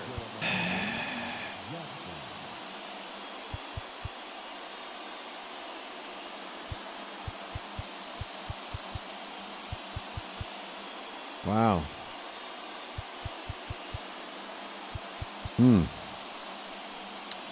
So, Westberg will be due up to hit next. I mean, what an absolute debacle. I guess I'll just take O'Neill straight out for Rivera. I don't know. I don't even want to think about it right now. Emmanuel Rivera. He takes over as the new first baseman. Up now for Milwaukee, Andrew Vaughn. 99 on the fastball, man. And here comes. Breaking ball inside. 1-0. Gave me the heater. Yep.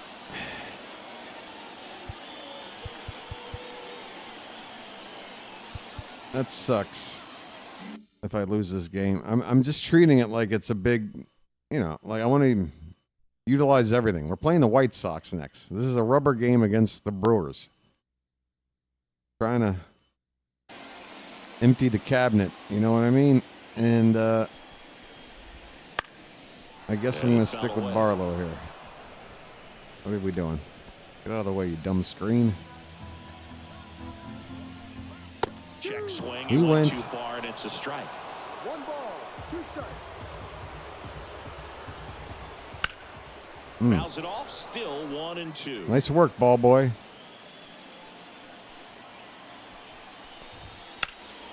And they'll do it again.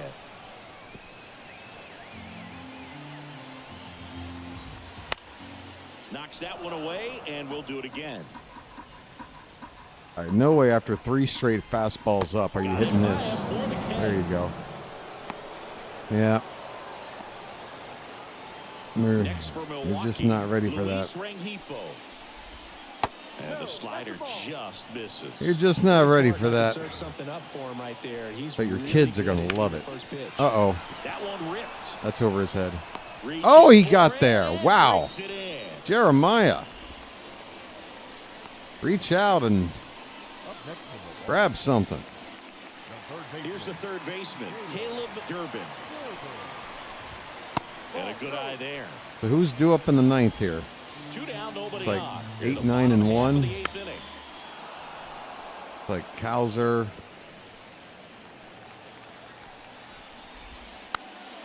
Oh, Cowser, Westberg, and somebody.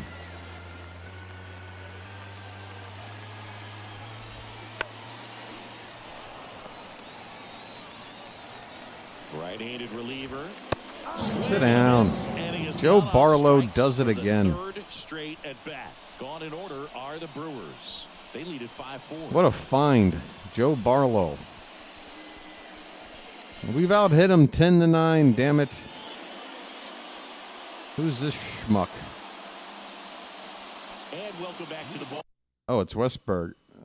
Then Cowser, and then Holiday. Okay. With the righty Ashby. Okay, sinker. And then 2 much slower pitches. And I've already used Yeah, Cowser's going to have to hit for himself. I can't think of who I can use to pinch hit now. Who would move to the outfield? Jeremiah's already out there. I've only got, Jackson on the bench. That is a right-handed bat. That might be an upgrade from Cowser. Oh, it says Alex Jackson can play right field. How about that? That's interesting. It says so right there. Secondary position, right field. I'm allowed, if necessary, to put him there. Interesting. I did not know that. That is weird, wild stuff. All right. What do you think, folks? Cowser or Alex Jackson to hit next? And now, Jordan Westberg. The wind of the pitch. That misses. Damn. Thank God I got the call there. That was a perfect first pitch. I'm never hitting that.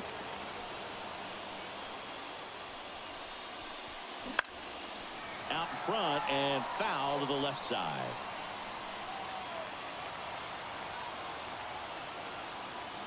Looking to get the tying run on base. Oh, how was I late? Wow, I was very late. That sinker gets up there quick. 96. Shit.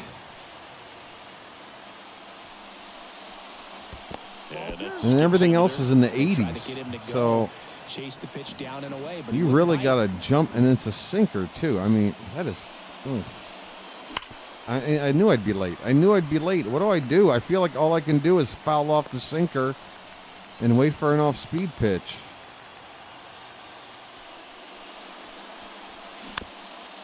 Got the off-speed. Too early.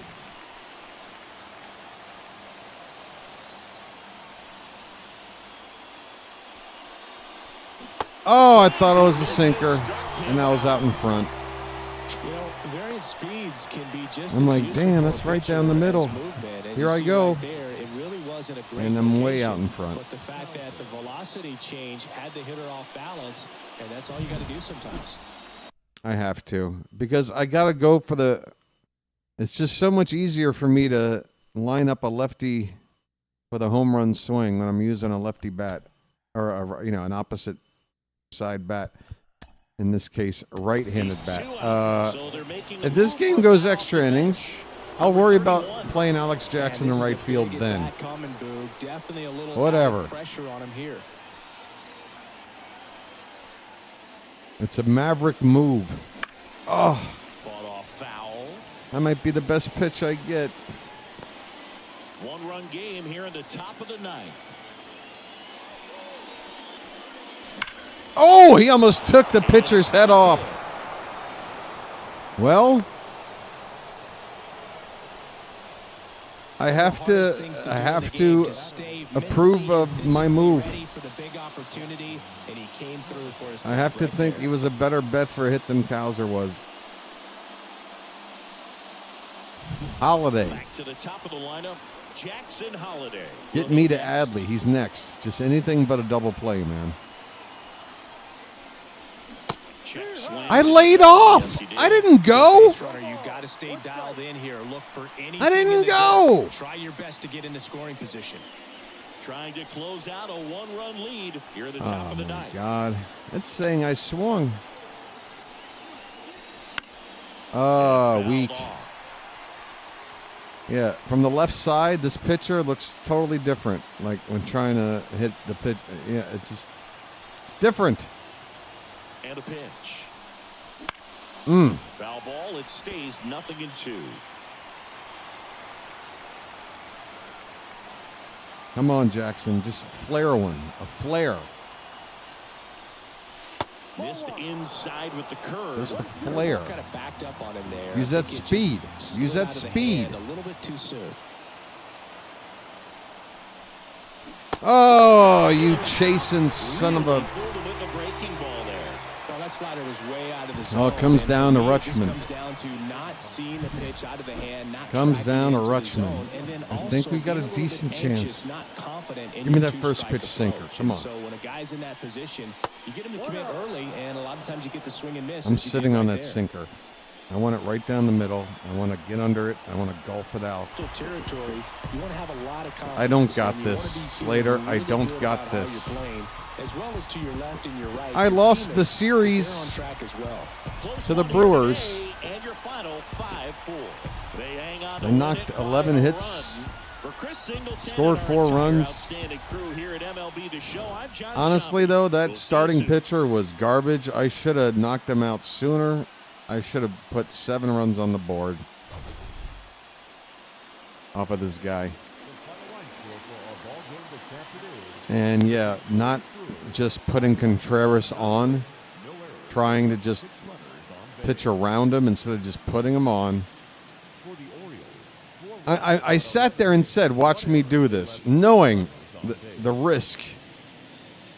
And I'll be damned if he didn't go out of the zone to get the game-winning hit. That's what good players do. That's why you don't let a team's best player beat you. I know this. I preach this. And what did I do? My own hubris got in the way. I'm just like any dumb manager. Letting hubris get in the way. Well, we got a Ranger, 2-0 Suarez, 2.19 ERA. Grayson and Bradish coming up against the White Sox. Did we just have an off day? We did. Okay, so we needed that off day. That was a long stretch without an off day. 13 games. Looks like we won't have a stretch like that till mid-May. Mid or late May. So nice to have an off day. 2.5 games up in the division. And, yeah, 1 game better than the Angels and the Cubs for the best record in baseball. All right, so despite losing 2 straight, all is not in, we're not panicking, are we? We got the White Sox coming up. They're 7-16. We have to win 2 out of 3. It's imperative. We got Ranger and we got Rogers for 2 of the 3 games. Got to win 2 out of 3. Okay? I hate to put pressure on myself, but I want to sweep, but 2 out of 3 is absolutely, there's no negotiation. There's the non-negotiable. Okay, Davis Martin, he's a right. I never get a left-handed starter. Never. It's crazy how long I've gone since I've had a lefty starter. Okay, there is a lefty, Liberatore. Get 1 when we play St. Louis back home. Sweep the White Sox for 19-7. And if we take 2 out of 3, that's still what, 18-8? 10 games over 500. I'm happy. All right, here we go. Ranger danger. Everybody's ready to play. Everybody's ready to play. How many innings has Sammy been playing in the field, and how many is Mayo? 142 innings for Sammy. 105 for Mayo. Okay. So, yeah. Today I'm going to let Mayo play first and Sammy DH. Trying to split up their playing time in the field as evenly as possible. Trying to be a good manager, everybody. What? Mayo has been struggling against... Shut up. Leave me alone. I might have to flip him and Teoscar around again. Move Teoscar back to cleanup. Cleanup might be too much to ask from Mayo, I guess. 1 sec, folks.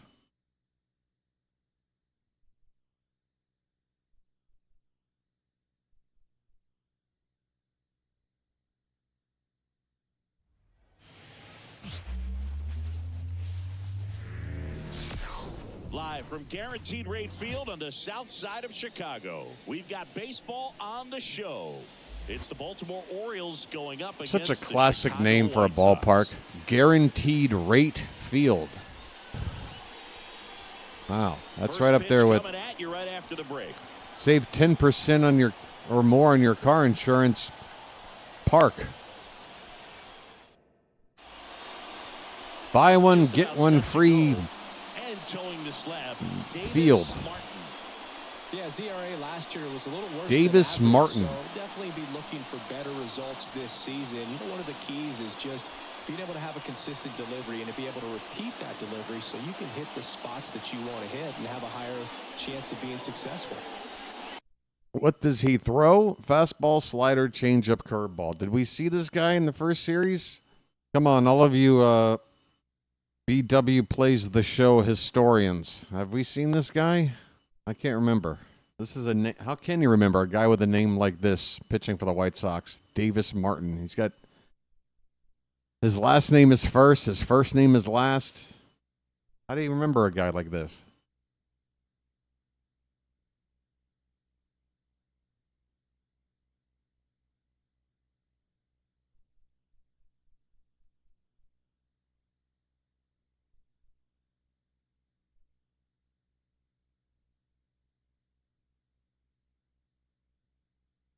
Nobody's got a scouting report. Come on. Low 90s heater. This should be piece of cake, right?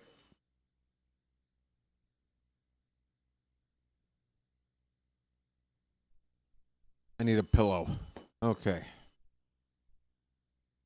I need a pillow. I'm holding out for a pillow. All right. What do you got, buddy? Now it's the second baseman, Jackson Holliday. I came to the party to get naughty. And a pitch. Ball one, no strikes. Up and away. 7-10 this year with a 4.10 ERA. That's not bad for the White Sox. Strike one. Man, he really sells 1.29. I mean, that's not bad. A 4.10 ERA and a 1.29 WHIP on another team could easily be 10-7. 1-1 now. Crap. On that fastball. Throw that fastball right by Laid him, on the so heater. elevated. That's a confidence boost for this guy out there on the mound. See if he continues to climb the ladder. Next offering misses. 2-2. He's got a big curveball. In the air out to center. All right, got under it. It's okay. Not an overpowering fastball by any means. Just got to square it up. All right, let's take a look at the Orioles lineup now. Someone who makes things happen for them in part Adley. with his legs. Gunnar Henderson. Oh, he's been a very consistent performer this year, and man, when you look up and you're in the top 5 in batting average in the Nice American stroke, League, Adley. tell Come you on. what, that raises Stroke your it. level of confidence. Get up. Swing, Get this out. one's blasted. It's Get got a out. chance, Stay and fair. it's off the wall. It's a foul ball. What? What? No. Where did this ball go? I'm just going to set up shop about right here. Where is this ball? Wow. Ugh. You're killing me, Smalls. That close to fair and that close to a home run. Come on, man. Ah, jeez.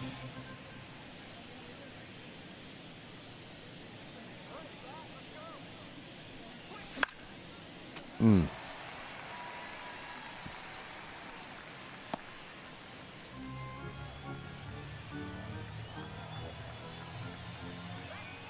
Oh, 2 now. That one missed. Yeah, if he would have caught it as well, that 1 out, base is empty. we'll see how this at bat works out. Uh-oh. Out towards right center That field. felt good off the bat. In position. Nope. Puts it I mean, look away where I for hit. the out. Look where that is on the swing stick. That should have had a better result than 2 that. outs, I was base is right on empty. that. Gunnar Henderson. Gunner Next still to hit hanging for on the to that Orioles. 1,000 OPS. Top of the zone, and it's It's all right. called a I'll take it. strike. Not sure if I he wasn't was looking up expecting and for the in. pitcher to come right at him, but he got a nice cookie there and just watched it the entire way. You can have that. Ah. More and more guys are looking to slug regardless of the count. In this situation, we'll keep a close eye on his approach. 2 outs, base is empty. Hmm.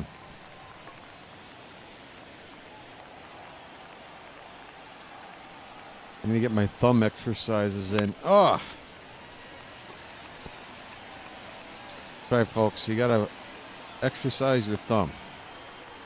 Move it around. Get ready for anything. 2 down, nobody on.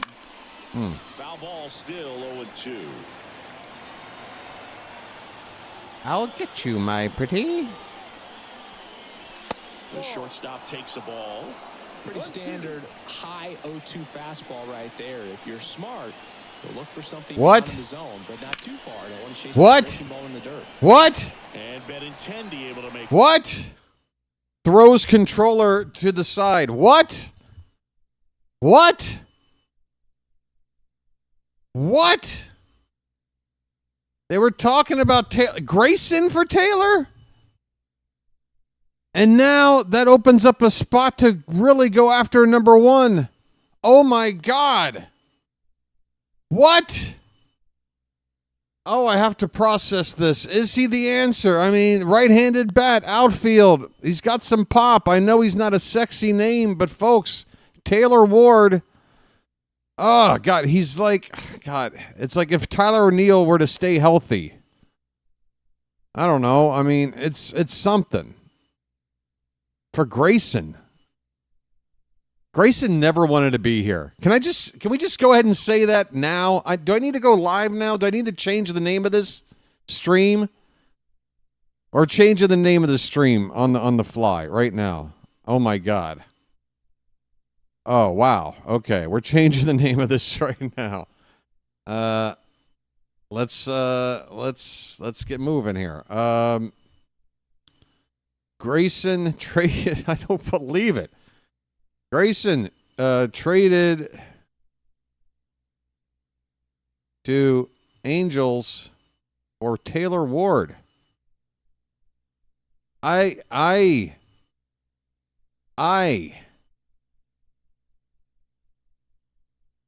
Oh my God. I'm trying to make a thing here. And I'm already like I don't know what's going on with my keyboard.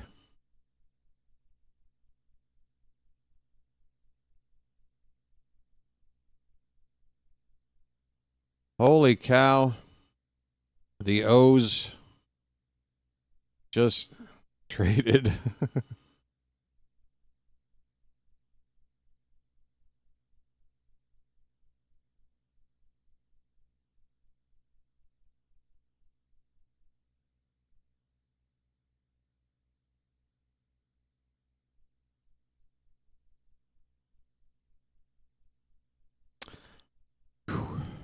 Sorry. Even my question mark button is, yeah, this. All right, so I got to come up with a new thumbnail here too. Holy cow. Give me something.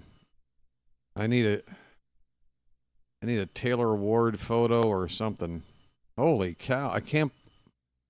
I need to see what you guys are saying in chat. There's like nobody here. I don't know if it makes sense to just start an entirely new stream or just do what I'm doing in terms of numbers or whatever, but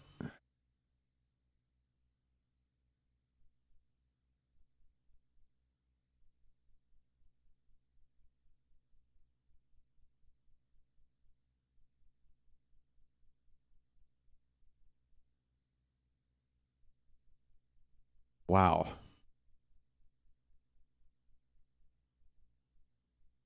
See, I want... Okay, here we go. Here we go. Let me get a screenshot of this.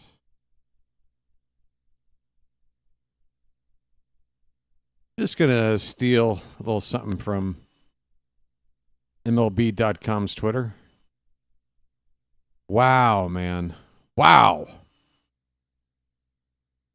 You know what? I mean, again, like, I think everybody's got a... I say everybody's got a different, and there's only a couple of opinions to have about Grayson, but you know, depending on what camp you're in, you're probably okay with this move, like even, you know, without knowing how it's going to turn out with Taylor Ward, right?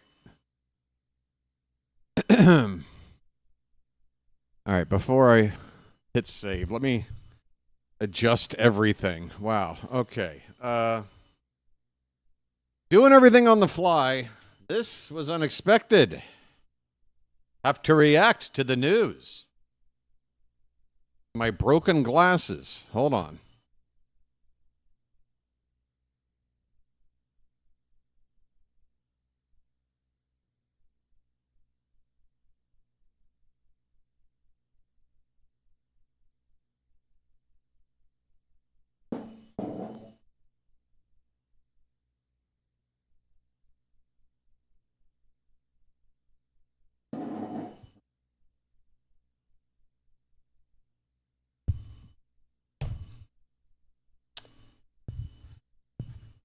Oh, this is all messed up. I gotta move this back. Oh, don't do that. Oh, I did the...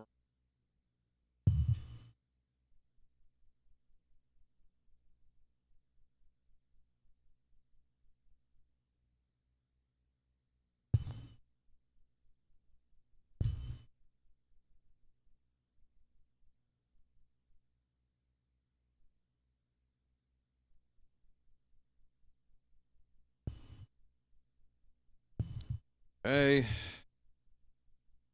All right. Good grief.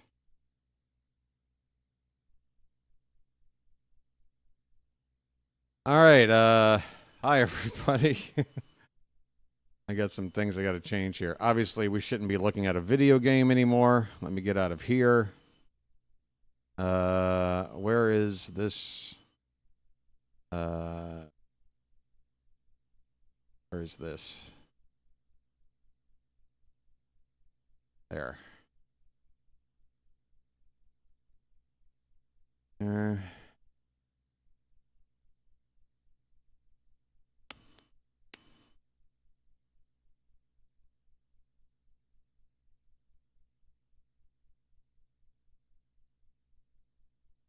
Okay. I kind of remember how this works. Guys, I'm going to have to get new glasses. This sucks. I can tell, like, something's off with them. I can tell when I'm staring at screens. Might be pretty bad for my vision. Wow. Look at that.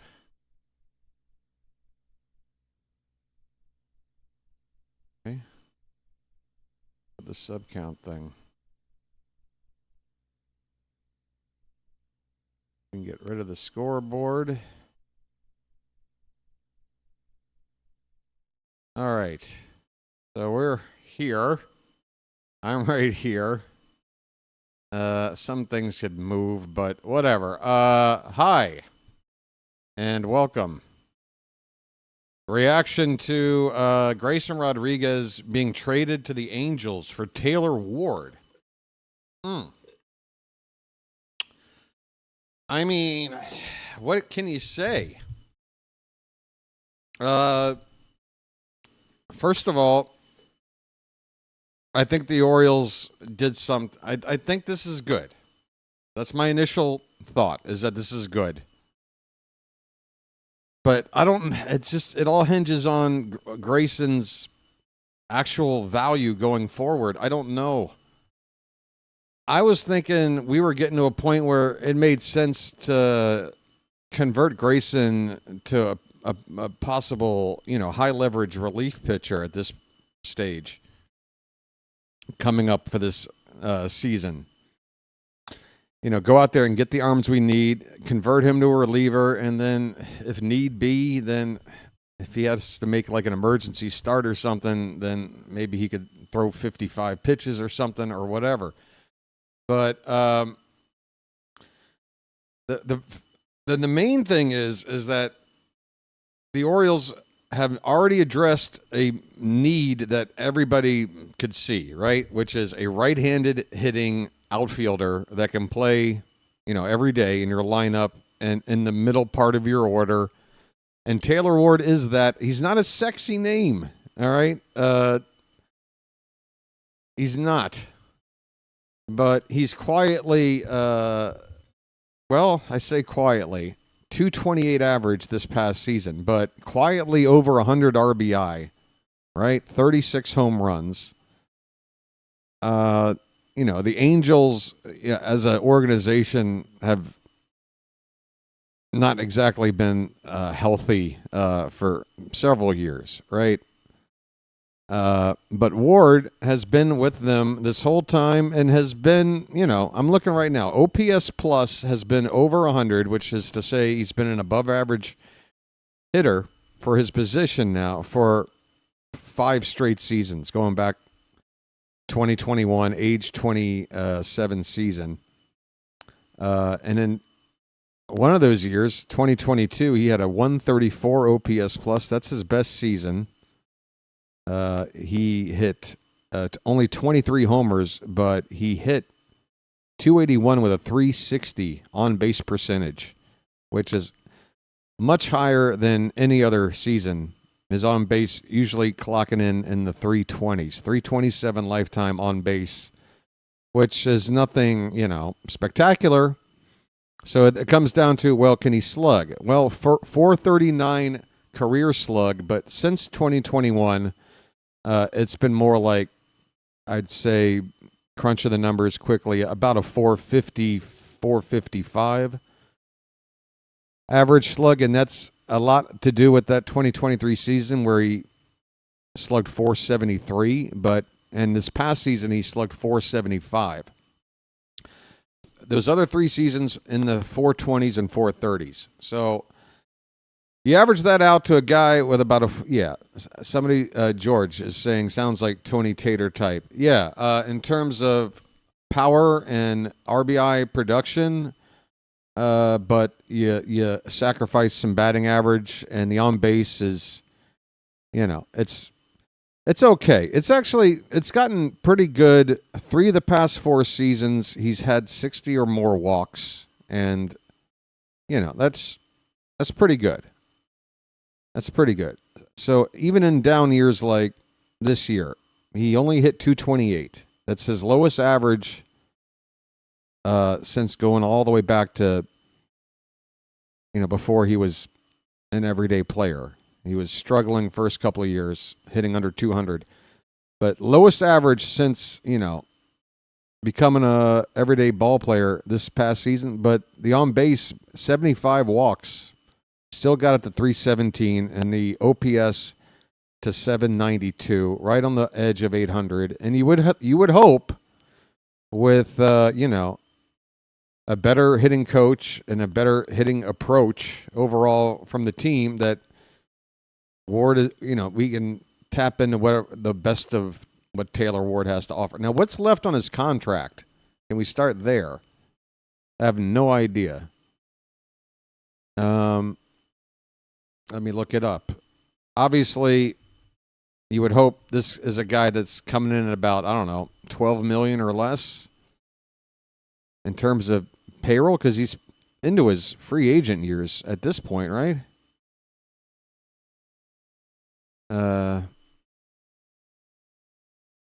So I'm thinking, just totally guessing here, 11.2 million. Okay, so I guess 12. I was in the ballpark. 11.2 owed in 2026, and that is the 1 year. Okay, thank you, Phantom. Only the 1 year, but the kind of guy that you would think is re-signable and re-signable for, you know, if he's going to make 11.2 next year. Again, I don't value this guy on the market for more than, again, he's going to be 32 next year. He's 31 right now. Actually, he's going to be 32 next month. So it'll be his age 32 season. So going into next year, that would be his age 33 season. And again, just not a sexy kind of a player unless he absolutely goes bananas with us. And if he does go bananas with us, we're not going to worry about who we give up for him. But if he doesn't, if he's just good, a guy that you could certainly re-sign if you want to within your financial means, right? Like, this isn't a guy that's, going to ever be, out of your price range, right? So, yeah, if you could just bump up a little. Now, let's talk about health, because that's big, and I got really good news with that. Last 2 seasons, he's shown more durability than ever. He's played in 156 games in 2024 and 157 this year, getting up to 663 plate appearances in each of those 2 seasons. That is an everyday player. That's what we need, right? So, are you seeing the holes that are getting plugged in with a move like this? And then you have to think, now that and remember, folks, if you've been with me talking about the Orioles since, I don't know, the final month of this season and talking about 2026 and what, like, the shape of the rotation is going to look like, I have not even listed Grayson Rodriguez as amongst the candidates, as I'm putting 5 names together and trying to figure out, A, how many pitchers do we need, and B, like, do we need an ace and like a 3 or like an ace and a 4 or whatever? What do we, right? And none of my, mashups or whatever am I inserting Grayson Rodriguez. So, I'm okay that the Orioles are moving on from him and getting something back that, you're not doing anything but then again, just the 1 year. But he's re-signable? I don't know. Yeah, I don't know. Could this be a bad move? It's certainly an upside move for the Angels, right? Even though Ward's been there his whole career, if he doesn't want to stay and they had no plans to re-sign him,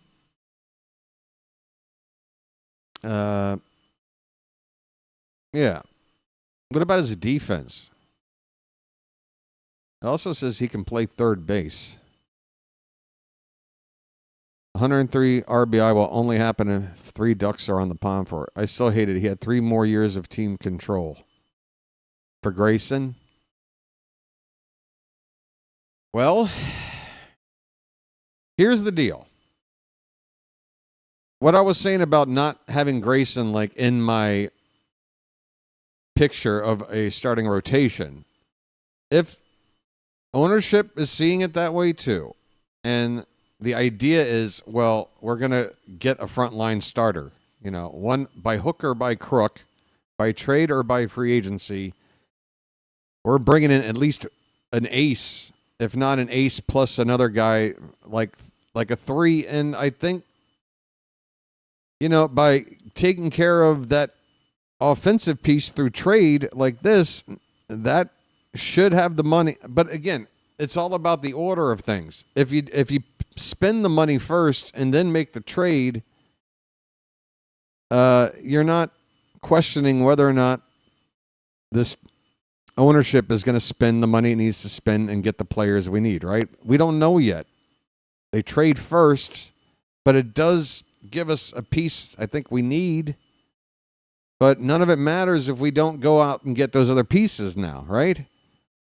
And there's no excuse. We just picked up something without really having to open up the wallet. I mean, he's making his $11 million or whatever versus Grayson's salary, but there's still a lot of money left to be spent here, right? Oh, God. I don't know. What do you guys think? Boris said he expects the O's to be very active in free agency. I mean, it's weird. Some places I've heard that said, and other places guys are sitting around talking about all the free agents, like the top 20, top 30 names, and they'll say, I think he's going here, I think he's going there, and I'll watch like an hour of it, and I'm like, are you ever going to pick any of these guys to go to the Orioles? Because nobody seems to think Baltimore has a chance at any of these guys. But, yeah, getting back to what I might have already said, but maybe kind of glossed over it, the free agent market for a right-handed outfield bat this offseason was really poor, right? So it felt like you needed to find a solution via trade, right? And the Orioles did do that. It's about what we gave up, right? So that's all that's what it comes down to for me. Are we going to spend the money now on the top-tier pitching that we need now that we got a very affordable bat to take up that spot and can fully invest whatever money is planned to be spent on pitching? As long as we spend it, I'm okay with Taylor Ward on this team.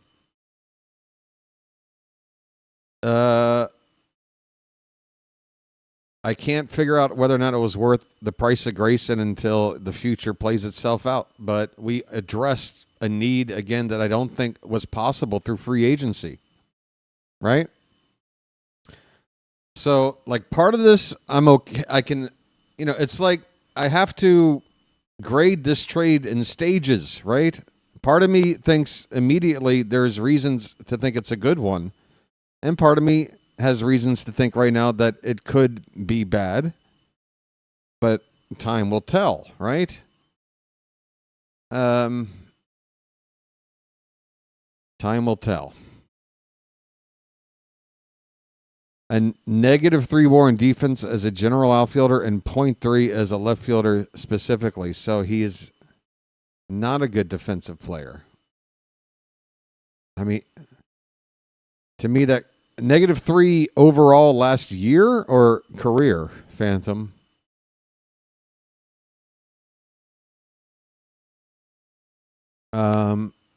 It's 2025, non-D WAR, just flat WAR. It was 2.7,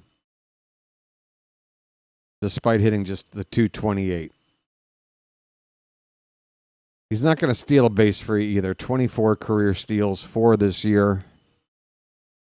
So, yeah, I would say Tony is a pretty decent comp. If Tony could only bat right-handed. Just in 2025, -3 defensive WAR overall. Yeah, that's obviously not good. But if he's playing corner, I mean, that says to me that Cowser is going to get a shot to play every day in center field, right? The only other thing left to do is go get my boy Bellinger, and then Ward is the extra player. Bellinger winds up playing more first base than he does outfield or something. Or if Cowser fails, or if Beavers can't play, there's still room in that outfield. There's still spots up for grabs, right? That, got to see how some of these guys cut it. But we got room for one more player in here somewhere, I think, right? I don't know. Is the offense complete? I don't know if it's complete yet.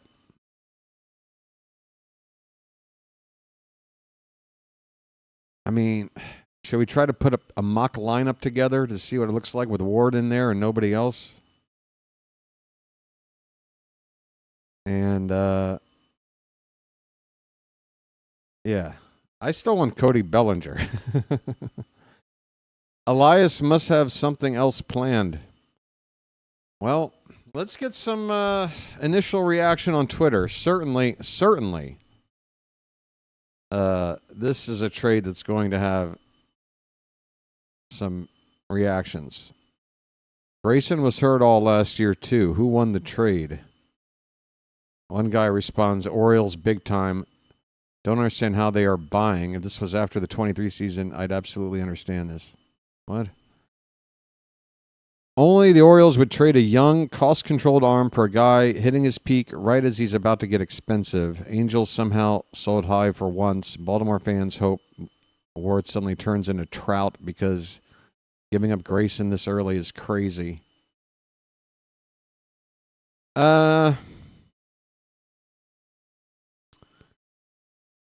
Again, I do need to point out, too, and if it's just, hogwash or whatever, because I don't have any proof of this. It's just what my gut says.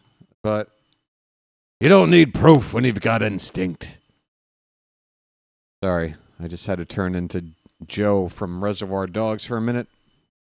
But my instincts have been telling me since I started following this team every day with this channel 2 years back now that that Grayson doesn't want to be a part of the Orioles. He doesn't want to be here. He doesn't want to pitch here. He doesn't want to pitch for us. He's probably going to wind up being good somewhere else. Maybe he's begging to go out and live in L.A. You know? So yeah, 3 years of team control, but what were we going to get from him as an Oriole? I don't know. You know? So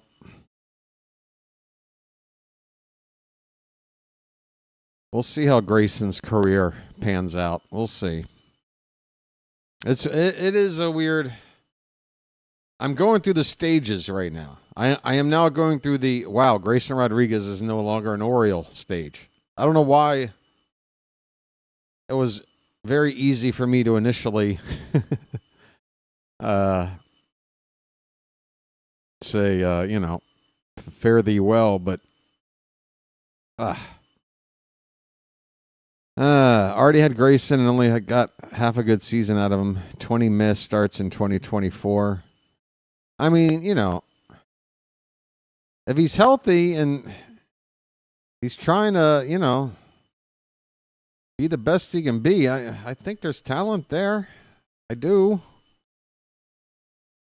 I can't rate how good that talent is going to be. Like, what is peak Grayson Rodriguez going to be like? Have we already seen it? Is he just going to be an injury-prone head-scratching case for a new organization now? I mean, would that be a giant surprise? I think it's just natural as an Orioles fan to look at a player that we're giving away and what their potential is and just immediately go, well, damn, we just gave that away. And sometimes we can then play Monday morning quarterback, look back like a Kyle Stowers and go, see, what were we thinking? But then for every one of those, we kind of ignore the fact that, giving up DL Hall and Joey Ortiz for a year of Corbin Burns really wasn't that bad of a deal. We got what we got for that, and I think it was a fair trade. We addressed a need. And it was again, Taylor Ward isn't a sexy name. Corbin Burns was sexy, right? This isn't. But 100 plus RBI, 30 plus homer guy.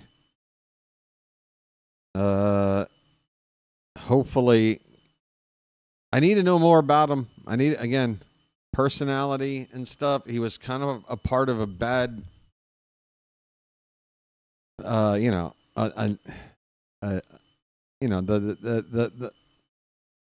mood or whatever, the vibes with the Angels were not good for a lot of those years he was with the team, right? Especially, I mean, once Ohtani was like given away basically, and then Rendon just packed it in. It's like the team just fell off a cliff, right? So he's had to sit and play through that. So I don't know, maybe new surroundings.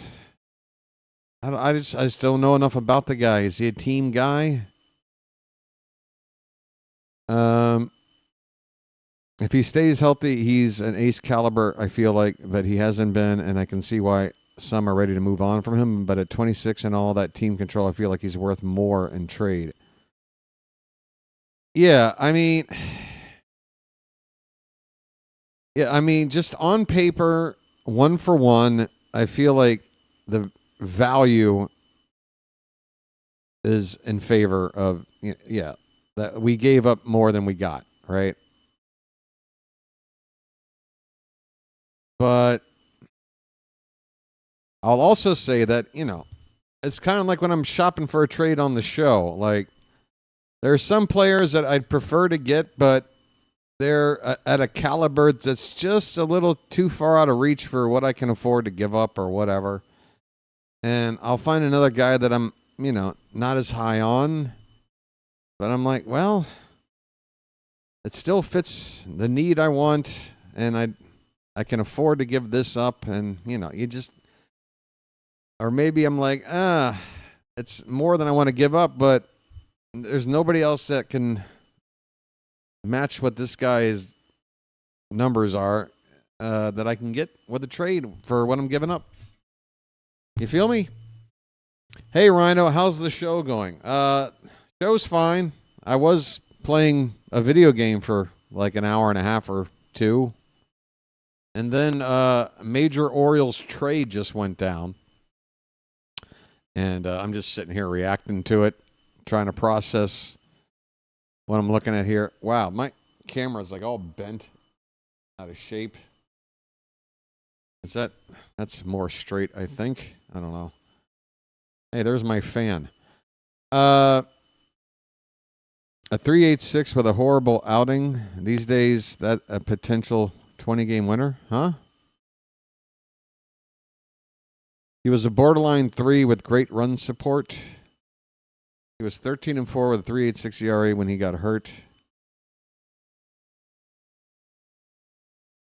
No team has overvalued its homegrown prospects as much as the Orioles over the years. It's not even close. Fans from other teams have agreed. We have to stop for the urgent news. Okay, so in general, people are down on this trade. I mean, I'm not going to argue, but I don't know why. Again, my initial reaction when we signed Tyler O'Neill this past offseason was not like, oh my God, that guy's so injury prone. What a waste of a signing he is, like from the get-go. I was more like, nice. He was on a division opponent. I know he crushed lefties this year. Really got some power there. All right. That'll be nice to add to this good offense we got here. I guess I have blinders on when news like this breaks. Maybe I'm not the kind of person to react to it, but again, the things about this that make me okay with it for now are the things that I guess I'm focusing on versus trying to see how it's bad strictly on paper.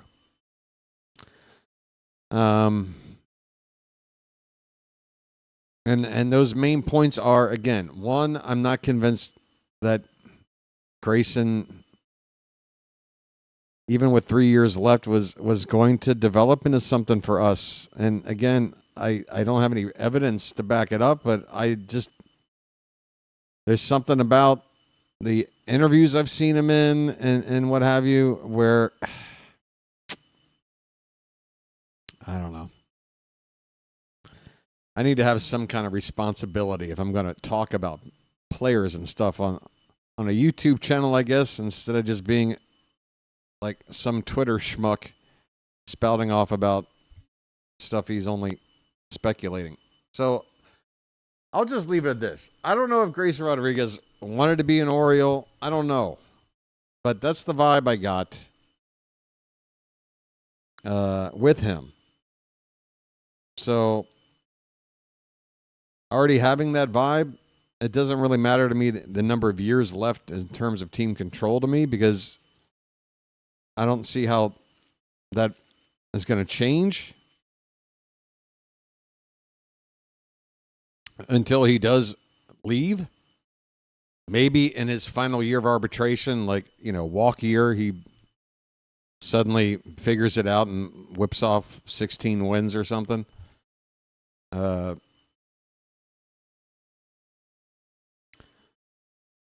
Yeah, it just sucks because, man, on the come up with Grayson, there was so much there to be excited about with him. I mean, he was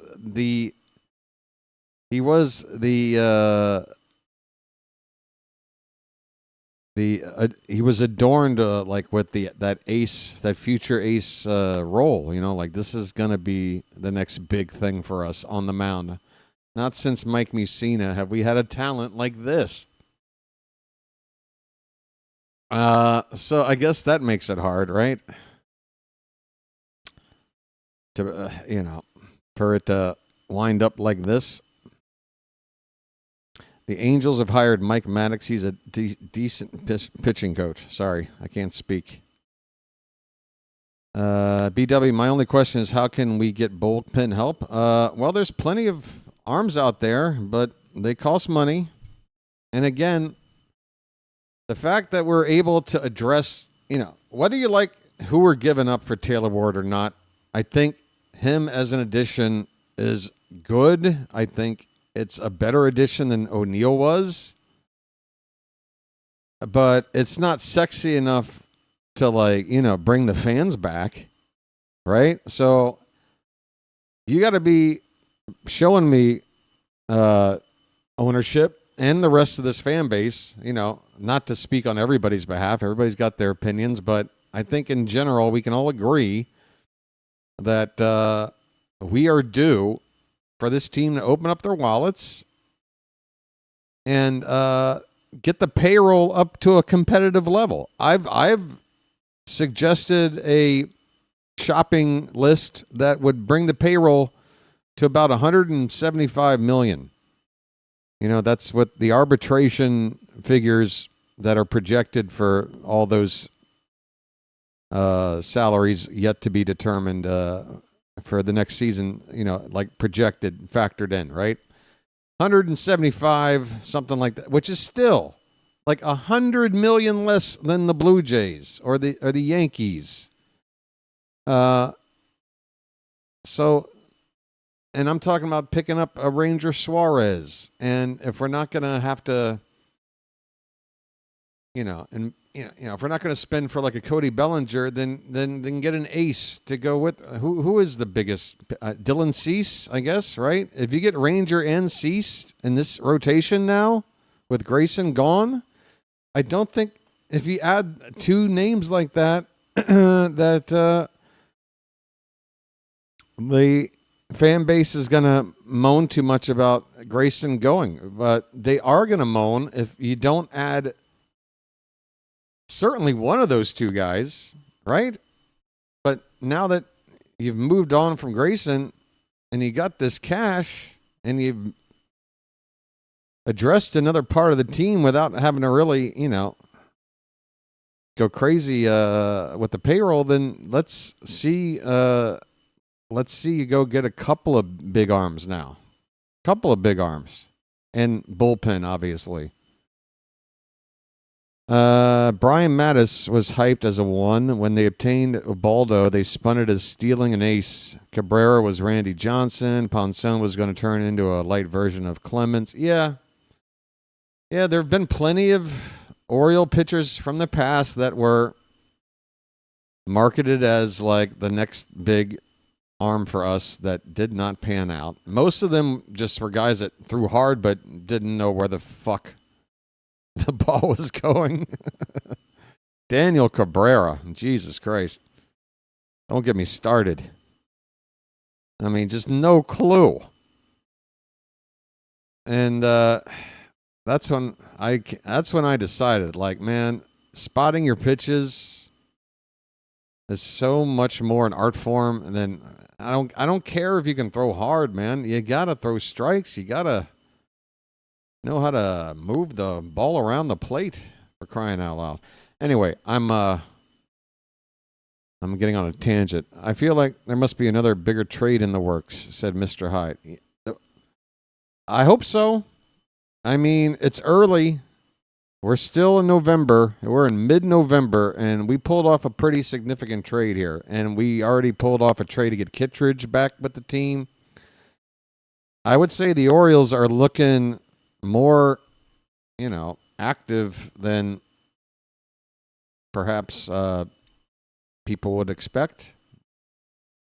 And again, a reminder, we're talking about 1 year left with Taylor Ward. Don't forget about after this coming season and the CBA potential lockout / strike or whatever. If baseball in 2027, isn't gonna happen, if there's gonna,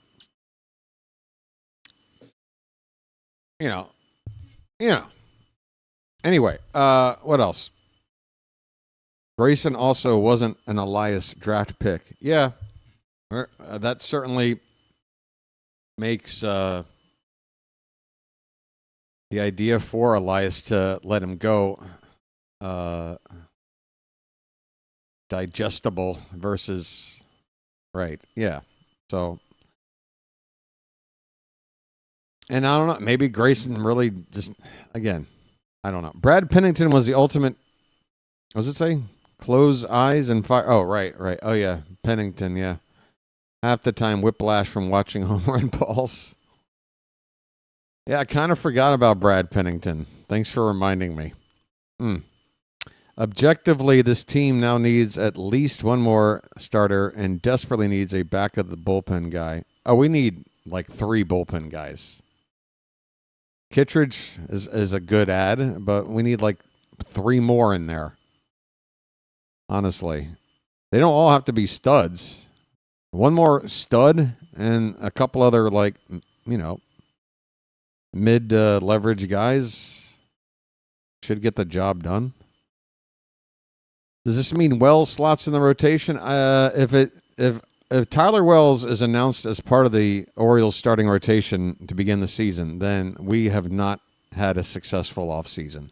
And that's not a slight against Tyler Wells. Right? It's just we're trying to build a team that can compete here, or we're wasting our time, right? The AL East is a bit of a beast. Sorry, I was a poet and I didn't even know it.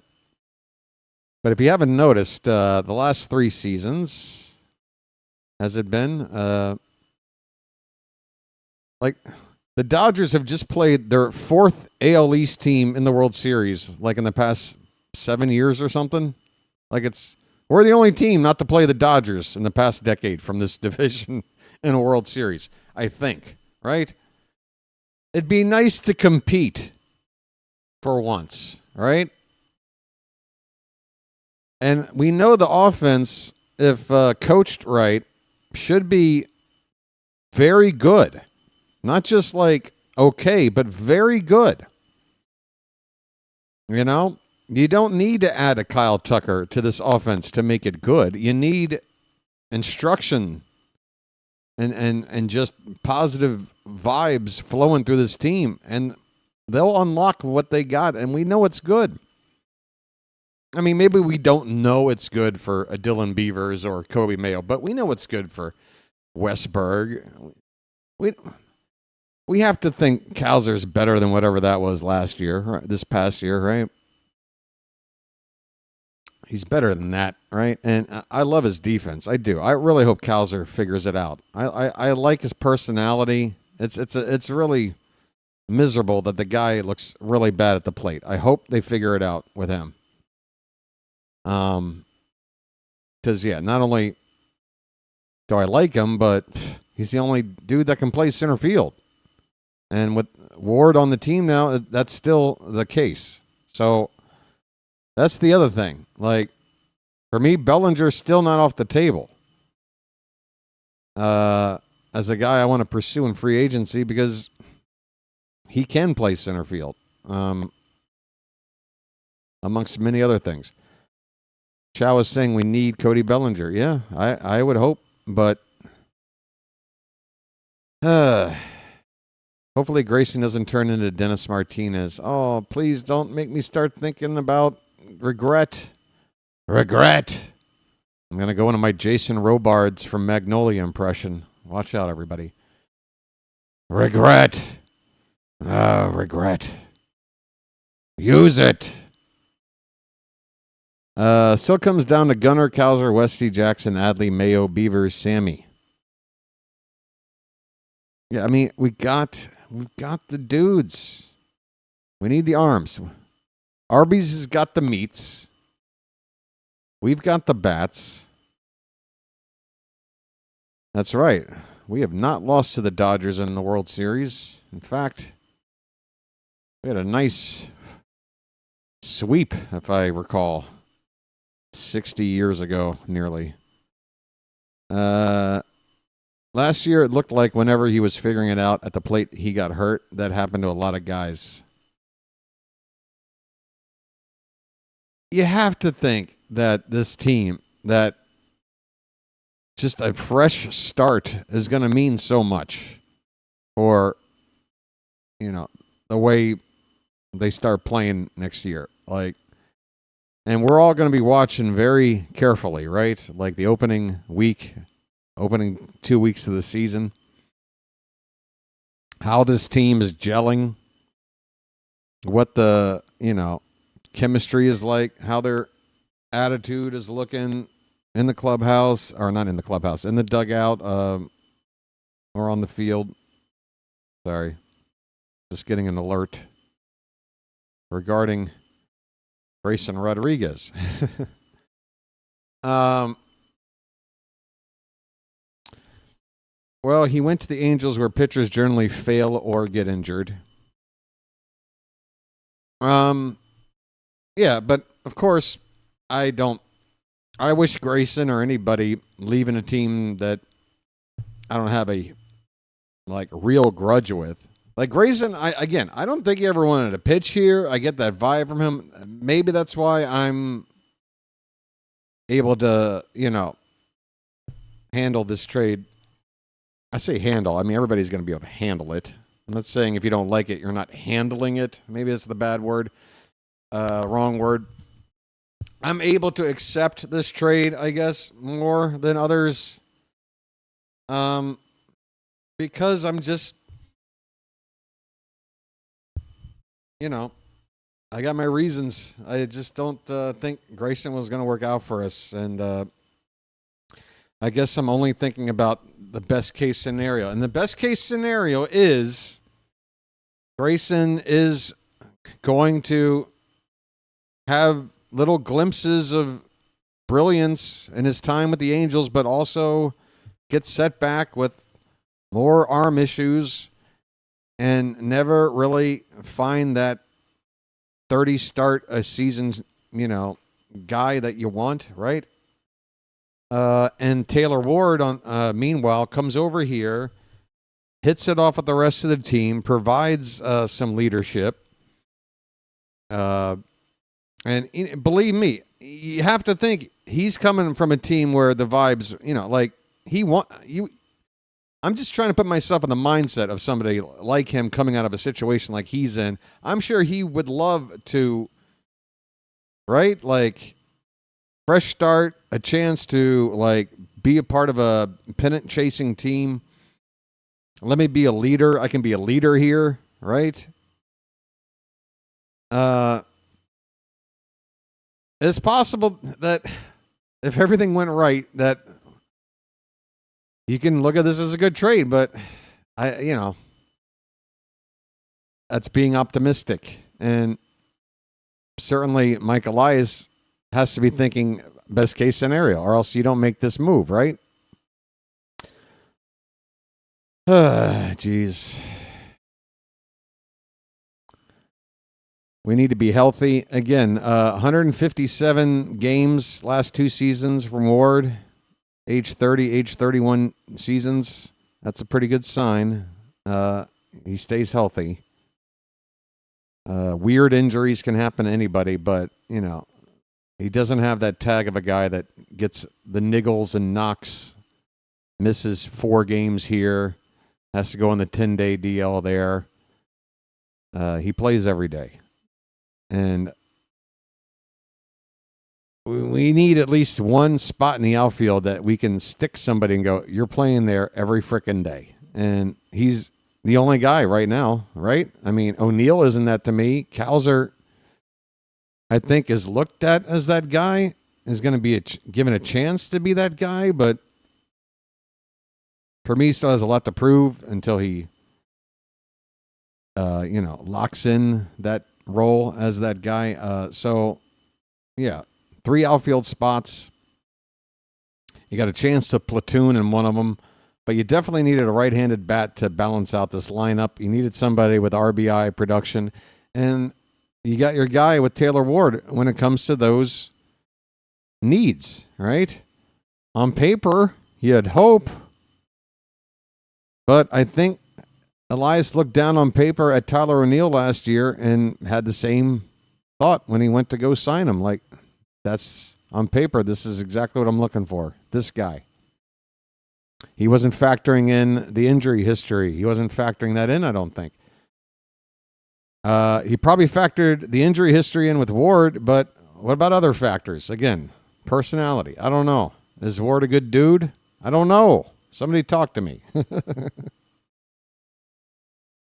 I want to know what an Angels fan thinks about Taylor Ward. Here's somebody saying, this is a Mets fan, I think, based on their Twitter handle. I'd be pissed if I'm an O's fan. This is legit a fireable offense. Ward in his last year of arbitration, going to make like $10 million. Grayson in his second pre-arb for 26. I understand the health issues he's had, but this is wildly egregious. Ooh. Taylor Ward for an ace caliber pitcher. Yikes, Orioles going to Oriole. Meanwhile, you got the next guy going, what are the Angels doing? Laughing emoji.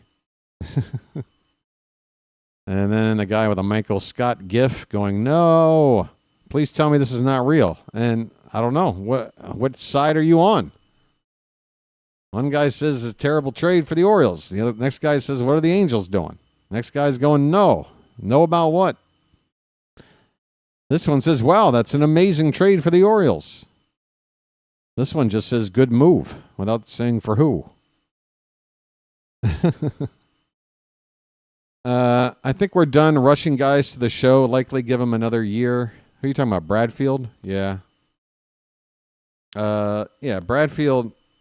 He's got to get cooking in the minors. He's doing okay in the development, but he's not cooking enough to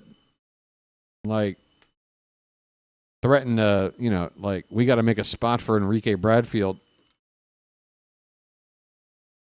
No, he's if he develops and turns into what his tools and his skill set is and something good, I like what he can give the team, but that's opening day 2026. I don't think so. Let's see what Enrique Bradfield looks like in spring training. I'm sure he's going to get a lot of playing time. with the thoughts of like between now and next year, you're gonna get your shot, right? I was thinking a trade involving Cowser if Bradfield was ready. Yeah, Bradfield's not ready. Cowser. I don't know. We don't know if Cowser's ready, right? Like, he went from runner-up rookie of the year to like, is this guy an everyday player? I don't know. It was not a good sophomore year, but we've seen a lot of bad sophomore years, and we know that part of the blame has to go toward the hitting, hitting coaches, because it was a team-wide problem. All right, it's just too many examples, and the timing lines up too well for it to be anything else. Considering we didn't even know if Grayson would be available in the season because of injuries, it might be a good trade. So Chilo coming in with a optimistic outlook, and I got to admit, I'm a little bit surprised. Yeah, I mean, again, I did not have Grayson Rodriguez in my rotation plans for the coming season, right? So if you're saying, well, he's got 3 years left, well, I wasn't looking at this coming year, so to me, that leaves 2 years left. And now you're just looking at 2 versus 1, and the 1 is from a guy who can play every day and hit in the middle of your lineup and possibly provide you 30-plus homers and triple-digit RBI. He did that on a bad team. Right? But the other part of me acknowledges that Grayson, has some really good stuff. And if he can put it together and stay healthy, that's a huge potential pitching talent that's going the other way. I just don't know if we were ever... And people talk about how young he is. Again, Grayson might be the kind of pitcher. We've seen it before. We've seen it from so many pitchers. Charlie Morton, for example. Guys that, come up into the league, maybe highly touted, but don't really put it together until like late 20s, early 30s even. Like they do just enough to hang around and be, relevant and good enough to be on a major league team, but they don't really put it all together until later, right? So if that winds up being the case for Grayson, again, I see him with the stuff he has and the injury issues he's had. I just see him working out to be a high-end relief pitcher at some point, right? But that's the one thing I guess I don't like about giving him away, is that if there was a potential to do that, to convert him to that, like we're going out there, we're trying to get this bullpen upgraded, and he could be a part of that upgrade. He could be a part of that upgrade, right? Affordable, cheap, under team control, like we know for the next few years. But starting rotation, I just want I want somebody with a track record that is going to give us 30 starts. And if Grayson wasn't traded, he would have had his chances to, get into this team one way or another. But again, I'm looking ahead before this trade and looking at what Grayson's role is on the team, and I didn't have like a set roster spot put aside for Grayson because of issues, right? So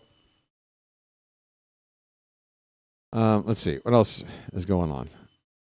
Cowser got exposed late in 24 as susceptible to the changeup. I don't know if he ever got that figured out. Before that, his average was pretty good. Pretty much any off-speed pitch, any non-fastball, Cowser's looked pretty bad. The strikeouts absolutely went insane this year for Cowser.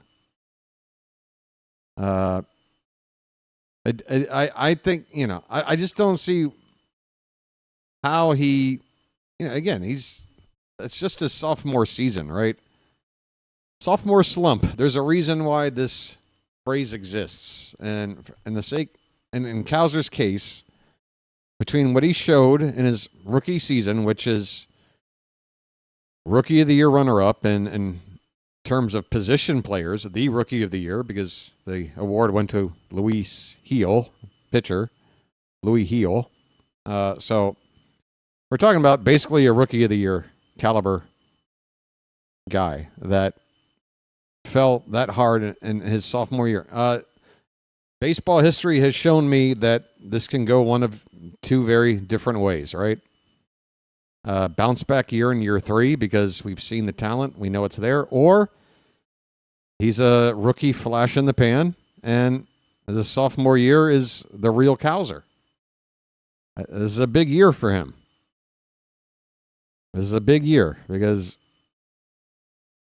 how he goes is, by, I would say, 2 months into the season is going to define the rest of his career, probably. I mean, you feel me? I don't know. Am I talking out of my ass? What else are we saying? If he's Morton, we will trade for him in 2040 and pay him 3 times. Yeah, look out for Grayson in 2040, folks. I don't mind Ward if he plays and hits 30 homers and drives in 100 guys. I mean, yeah. I mean, right? Right? So, yeah. Then it comes down to, can you accept what we gave up for that, right? Freddie Peralta would be a nice get. It would be. Yeah, if they spend for Ranger Suarez and then trade for a 1-year rental of Peralta, I know people are going to be like, come on, 1 year of Ward, 1 year of folks. A guy walks and then you go after another guy. You don't have to sign everybody to multi-year deals or whatever. Like, you'd like to have a good player locked in long term, but you also don't want to sign a pitcher to $200, $300 million and see his arm fall off 10% of the way into the contract. So,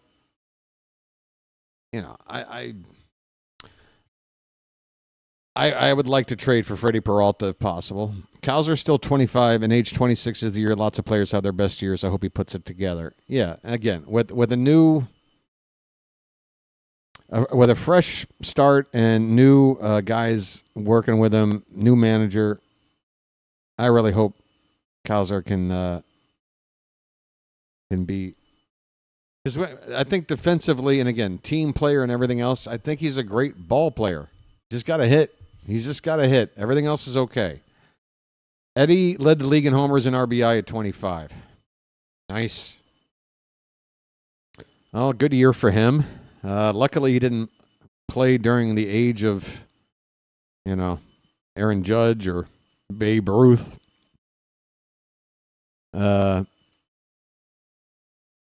Or play in the same league as Hank Aaron. The wild thing is that the entire team had a down year in 2025. Hard to believe, and I was here with you guys watching. I know, Michael. Like, imagine how I felt calling these games from opening day, knowing that the second half of the previous year was trending in the wrong direction, and then a 2-game, 1-run scored no-show in the playoffs against Kansas City,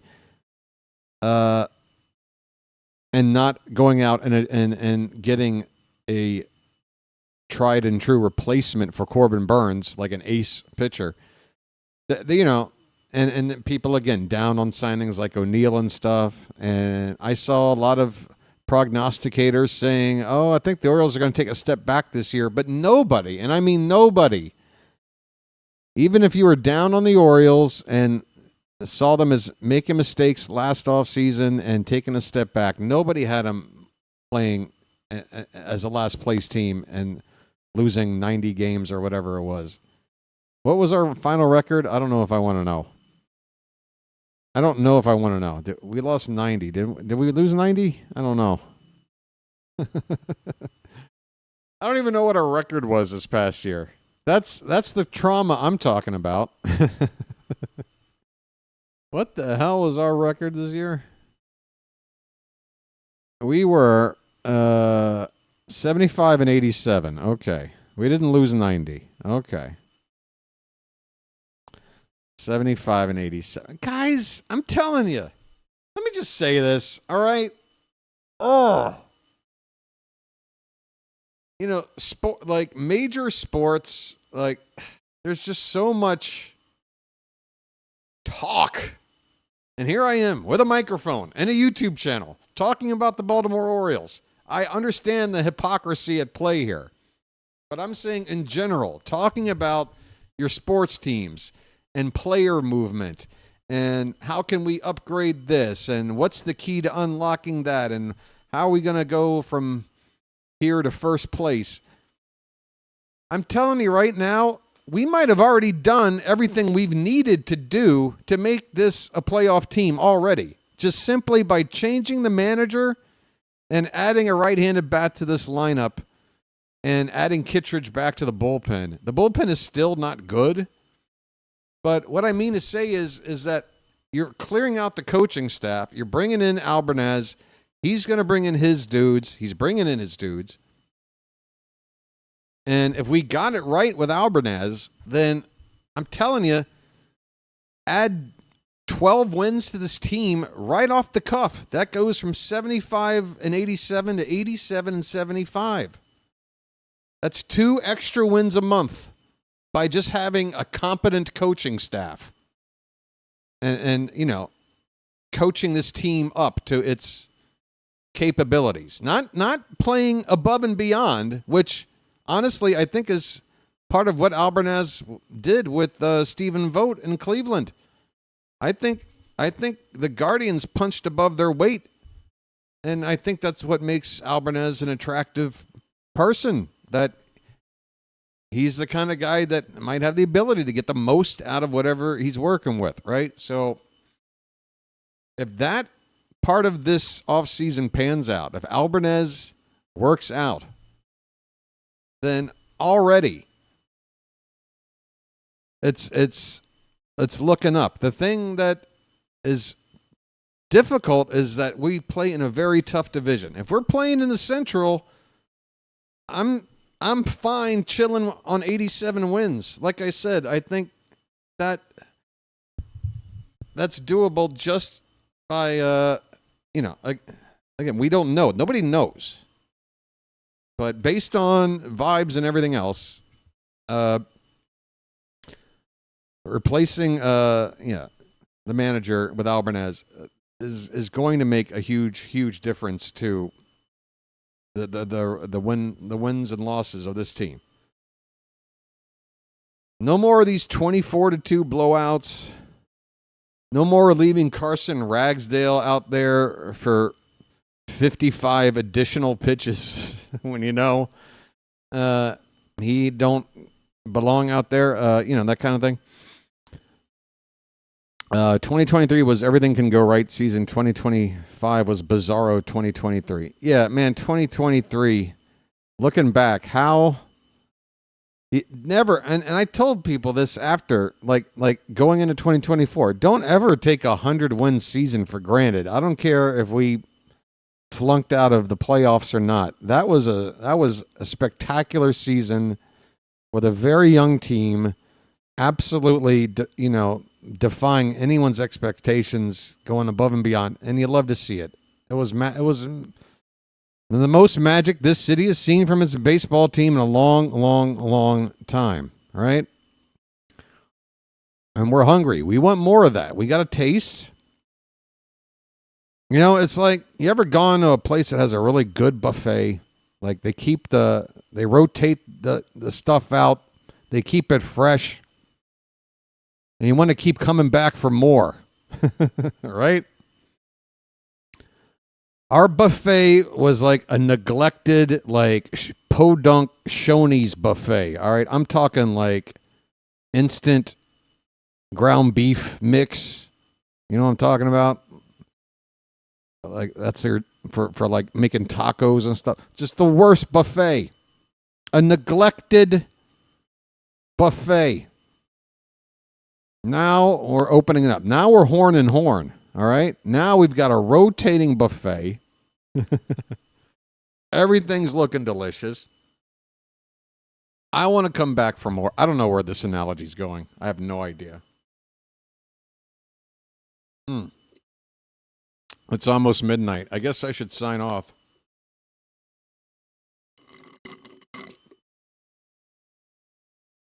Just trying to process. Damn, I miss Shoney's.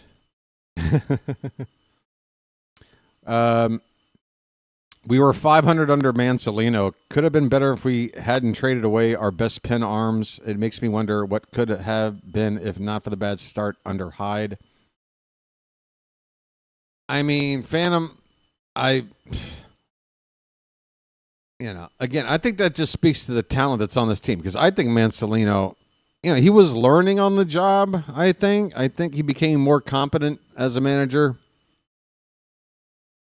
given, the time with the role, but he was in way over his head. I know the team eked out a 500 record, but I mean, it was like exactly 500, right? And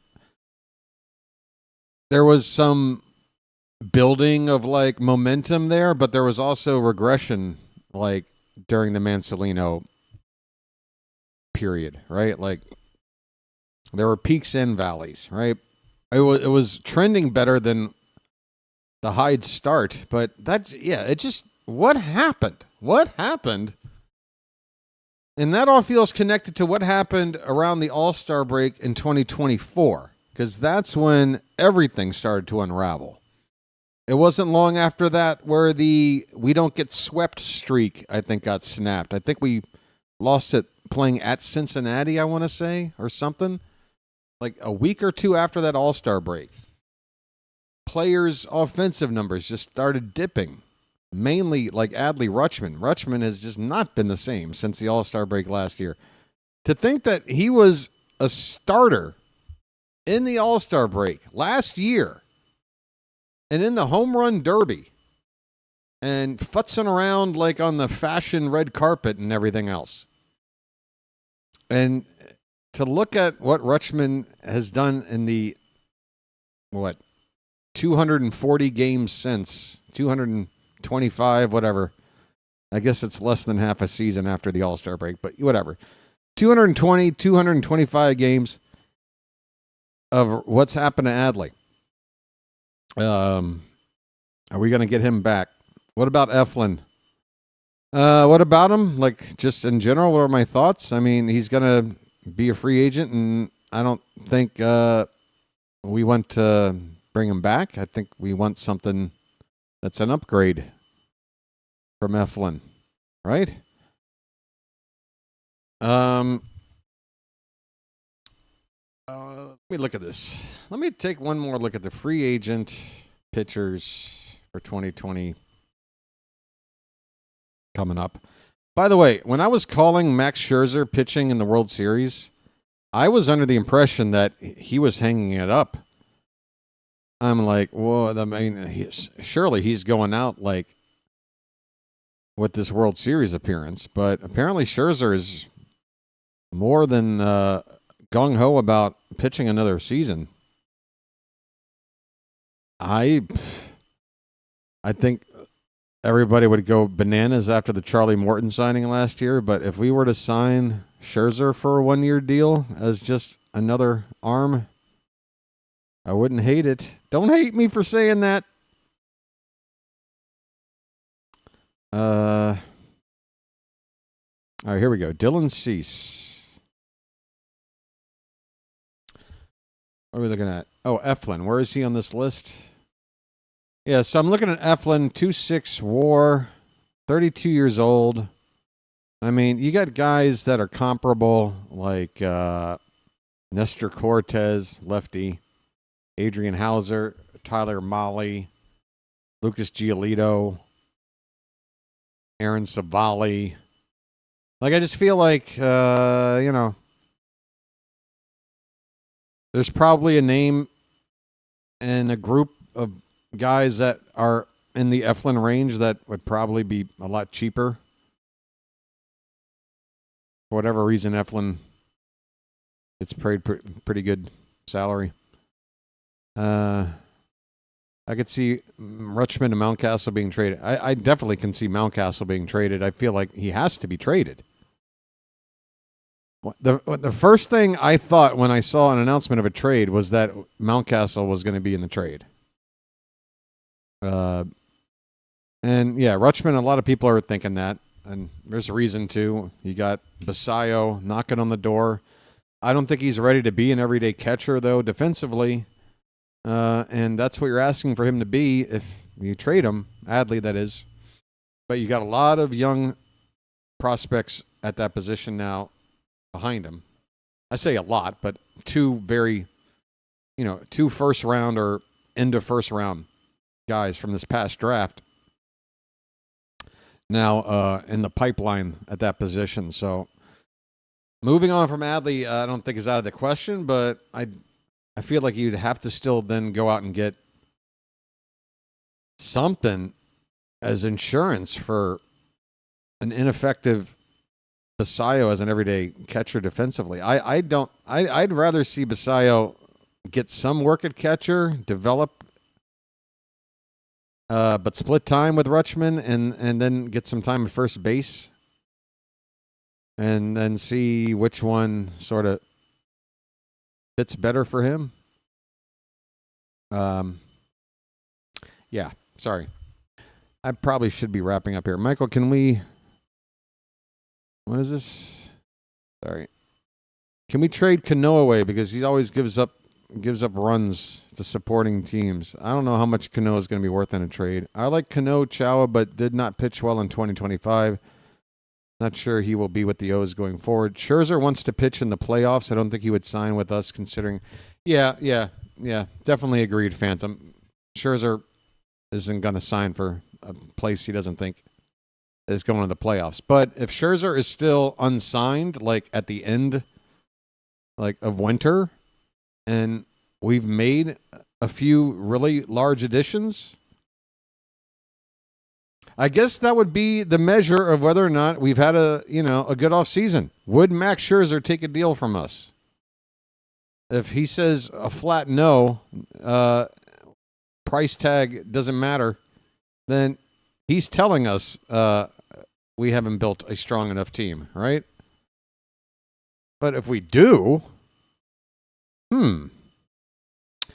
I think there was no chance we trade Adley until I saw I thought there was no chance we trade Adley until I saw this trade. The thing about Adley is his trade value can't be any lower than it is. That's the thing about, I guess you could say the same for Grayson. But to me, a pitcher that's with Adley, it's more of a case of mechanics, right? That can be fixed. Grayson, it's a question of health, and that's just something that you can't just coach away or whatever, right? So I think Rutschman can figure it out. I hope so. Man, this team you just want whatever the hell went wrong to course correct, right?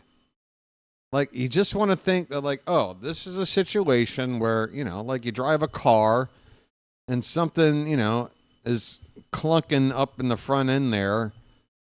Something's making the performance of the vehicle not work. And you go and you address that issue and you go to drive that car and it feels like brand new again, right?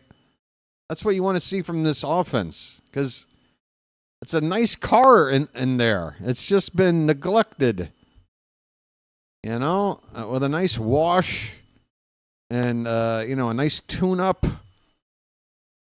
This car could be running really nice. All right, I like this analogy. I like where I'm going with this.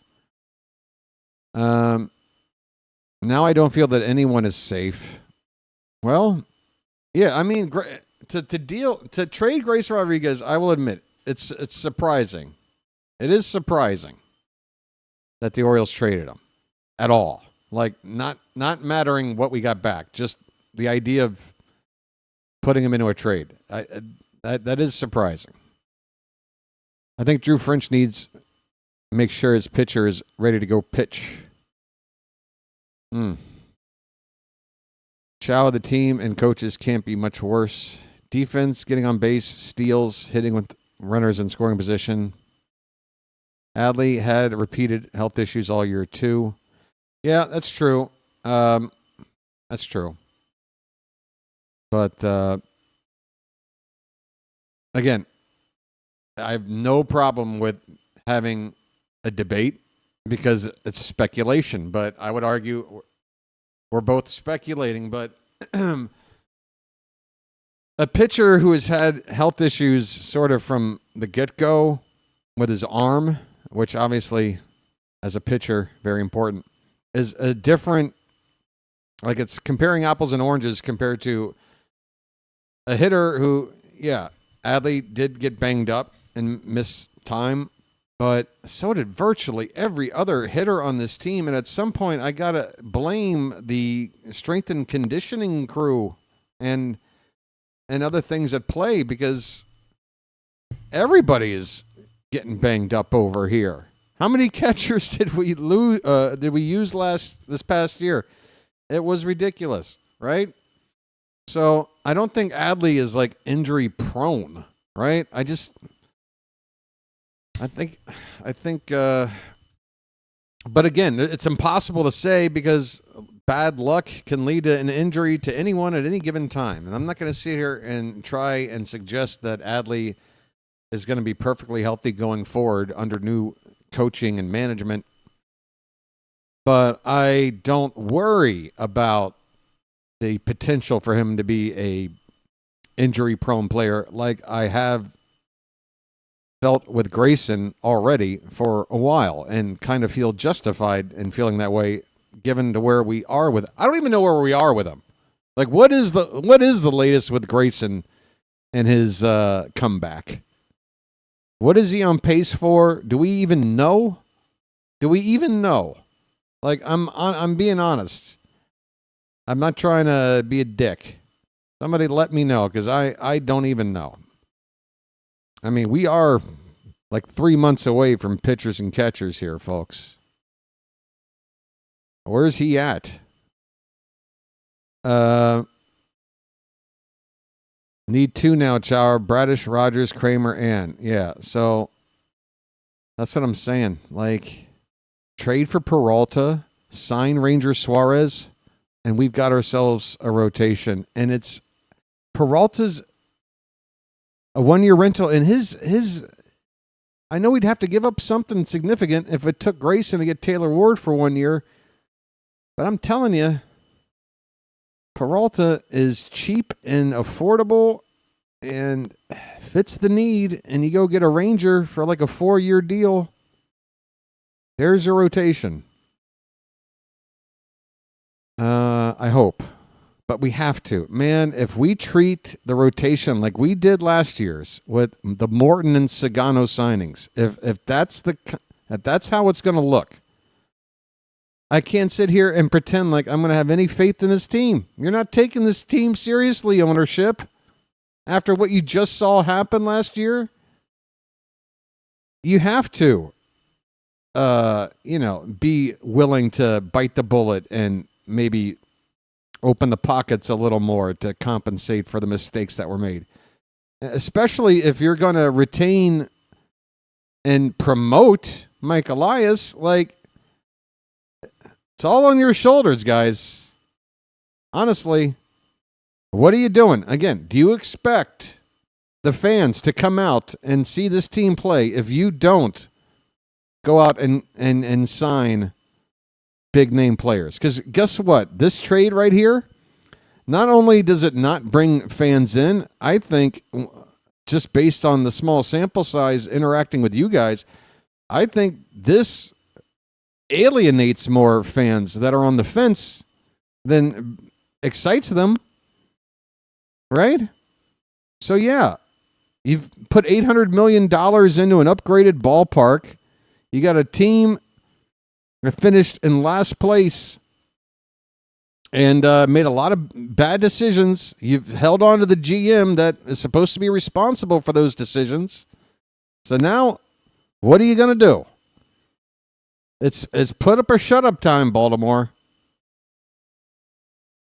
For the next generation and change, I'm expecting this ownership group to be what it is, and this might be my last, chance. You know what I mean? Please, let's make it count. Go out and grab 2 big starters right now. Grayson had bone chips removed from his elbow in August and was expected to be ready for the start of spring training. Expected to be ready for the start of spring training.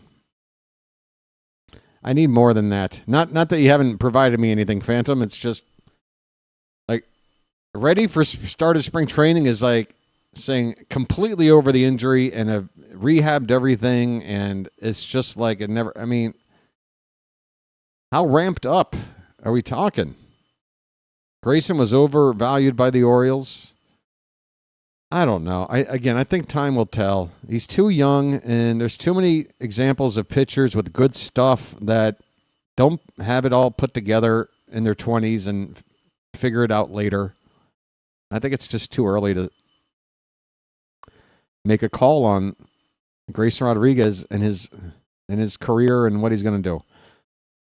Povich break glass only in emergency. I would not mind that, just knowing that, a healthy rotation is impossible to maintain, and a guy like Povich is probably going to get a chance to get called up and start a couple of times.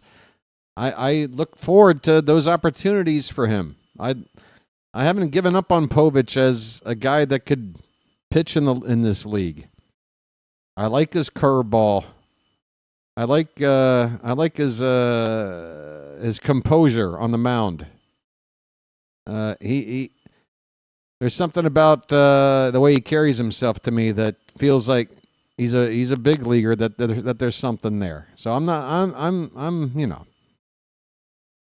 I still got some love in there for K. Povich. I did have a crush on him when he first got called up. That's true. So maybe that's clouding my judgment.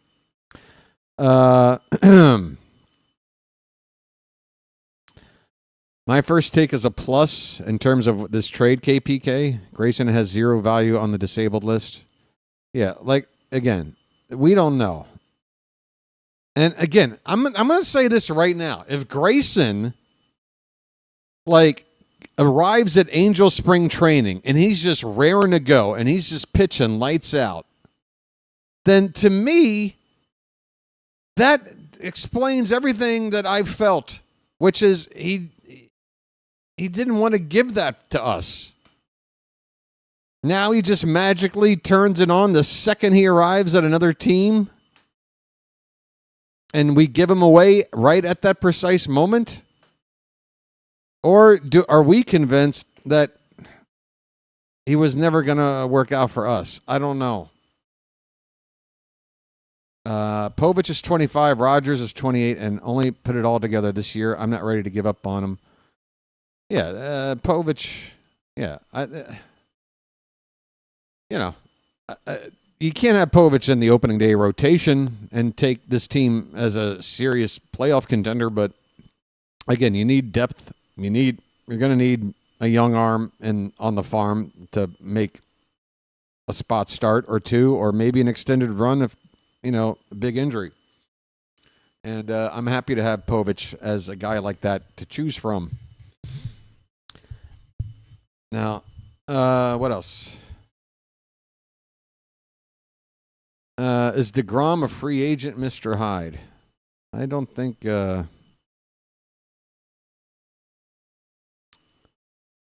I don't think so. When was this last updated? I'm on MLB.com right now, looking at the free agent pitcher list. You got Cease ranked at the top. Framber Valdez, who I think is a absolute no. That mess he had crossing up his catcher on purpose. That nonsense isn't going to fly with me. I don't want him. Ranger Suarez, I'm very much in on. Yes. Nick Martinez. Not really. Chris Bassett. Good numbers, but 37 years old. It's just, I don't want another Morton repeat. Michael King, I'm okay and open to. Michael King. Zach Gallen, trending in the wrong direction for me. Merrill Kelly, too old. Zach Littell, not sexy, but if you signed like a star pitcher and you brought him in as a back-end guy, 4 or 5, maybe. Patrick Corbin, that's a mess. Used to be good. Eric Fetty, Verlander, why is he still around? Eflin, we already know. Kyle Hendricks, retired. Miles Mikolas, not interested at all. Nasty Nestor, no thanks. Yeah, and I mean, we're just getting more and more into, guys that didn't have very good seasons last year. And you're taking a risk on whether or not they'll figure it out. Some of them have track records, some of them don't. There was a time when Jordan Montgomery was a good pitcher. And then he got a big contract with the Diamondbacks, immediately stunk. I mean, John Means is out there again now. You want to kick the tires on John Means? He's out there. And then, of course, you do have your international, that Tetsuya Imai, if I'm saying that right. That's a 28-year-old arm. Kona Takahashi. That's another one. All right, I think I better get out of here quick. People are ready to sign off too. DeGrom has 3 more years left at $40 million a year. Oof, that is pricey. Not too many guys making more than 40 a year. All right. I guess that's going to wrap it up, folks. Again, I'm not trying to ride the clock out here. I do have a lot. All right, let me do this. Let me go into Orioles Twitter, or let me just look for more reactions for this trade. I'm looking for people who actually have some insight. I know it's probably a fool's errand here. Interesting late-night trade. Grayrod not pitching in over a year is risky, but Angels usually struggle more at pitching. O's get 1-year potential rental coming off a 36-homer season and low 220s average. I dig the risk-reward for both teams. Rare both major league player trade, too.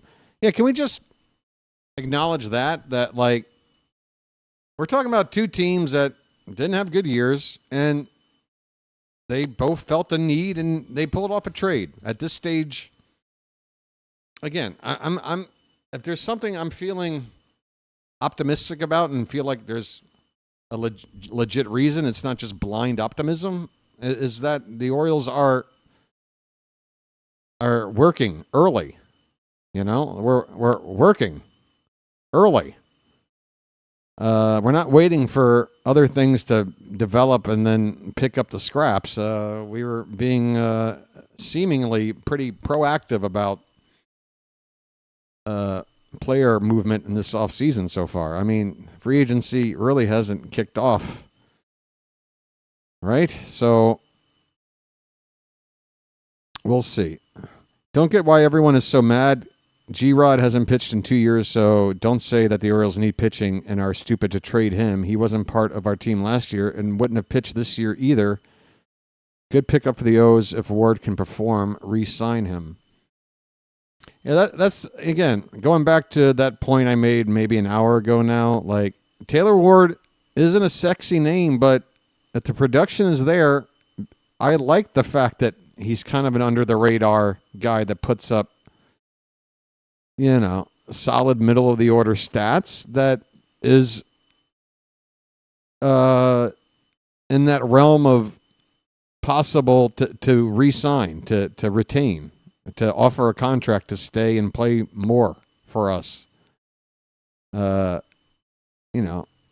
20 minutes. I don't think he's going to have, unless he does 30 homers, 100 RBIs and gets that average up to 260 plus. this isn't a guy that's going to be asking for more money than like a Tyler O'Neill, which is what, like 19 and a half. He's never going to be expensive, right? So if he has a good year, then you re-sign him. No big whoop.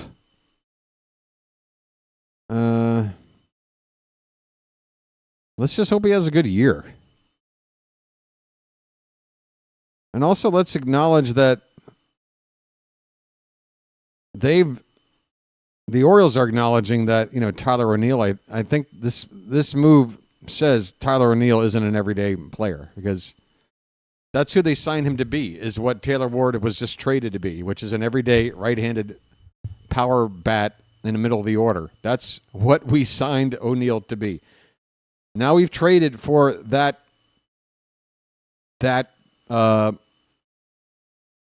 role, right? So that role is no longer yours, Tyler. You're looking at a platoon. I'm telling you, you're looking at a platoon, man. It would seem so. $19.5 million for a platoon. 2 more years. Great. I would probably cost more to sign a free agent of his quality. Dollars maybe, but not dollars plus prospects, I don't think. Okay to enjoy chatting, guys. That might also help sign other players if they see you improving your team. Yeah, that's what I was saying about Scherzer, just as an example. When people are like, well, Scherzer, and rightfully so, I think Phantom said that Scherzer wouldn't sign for us because at this stage of his career, he wants to compete for a pennant or in a World Series. And, well, that's why I'm like, all right, well, let's test Mr. Scherzer. Let's go out there and upgrade the team. And if he's still floating around out there at the end of winter, we'll see what he thinks.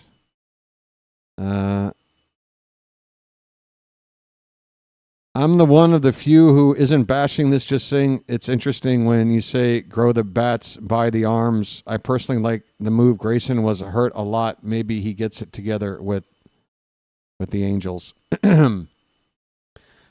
Yeah, with the arms, it's weird. It's like, I think buying the arms is okay. Just don't invest,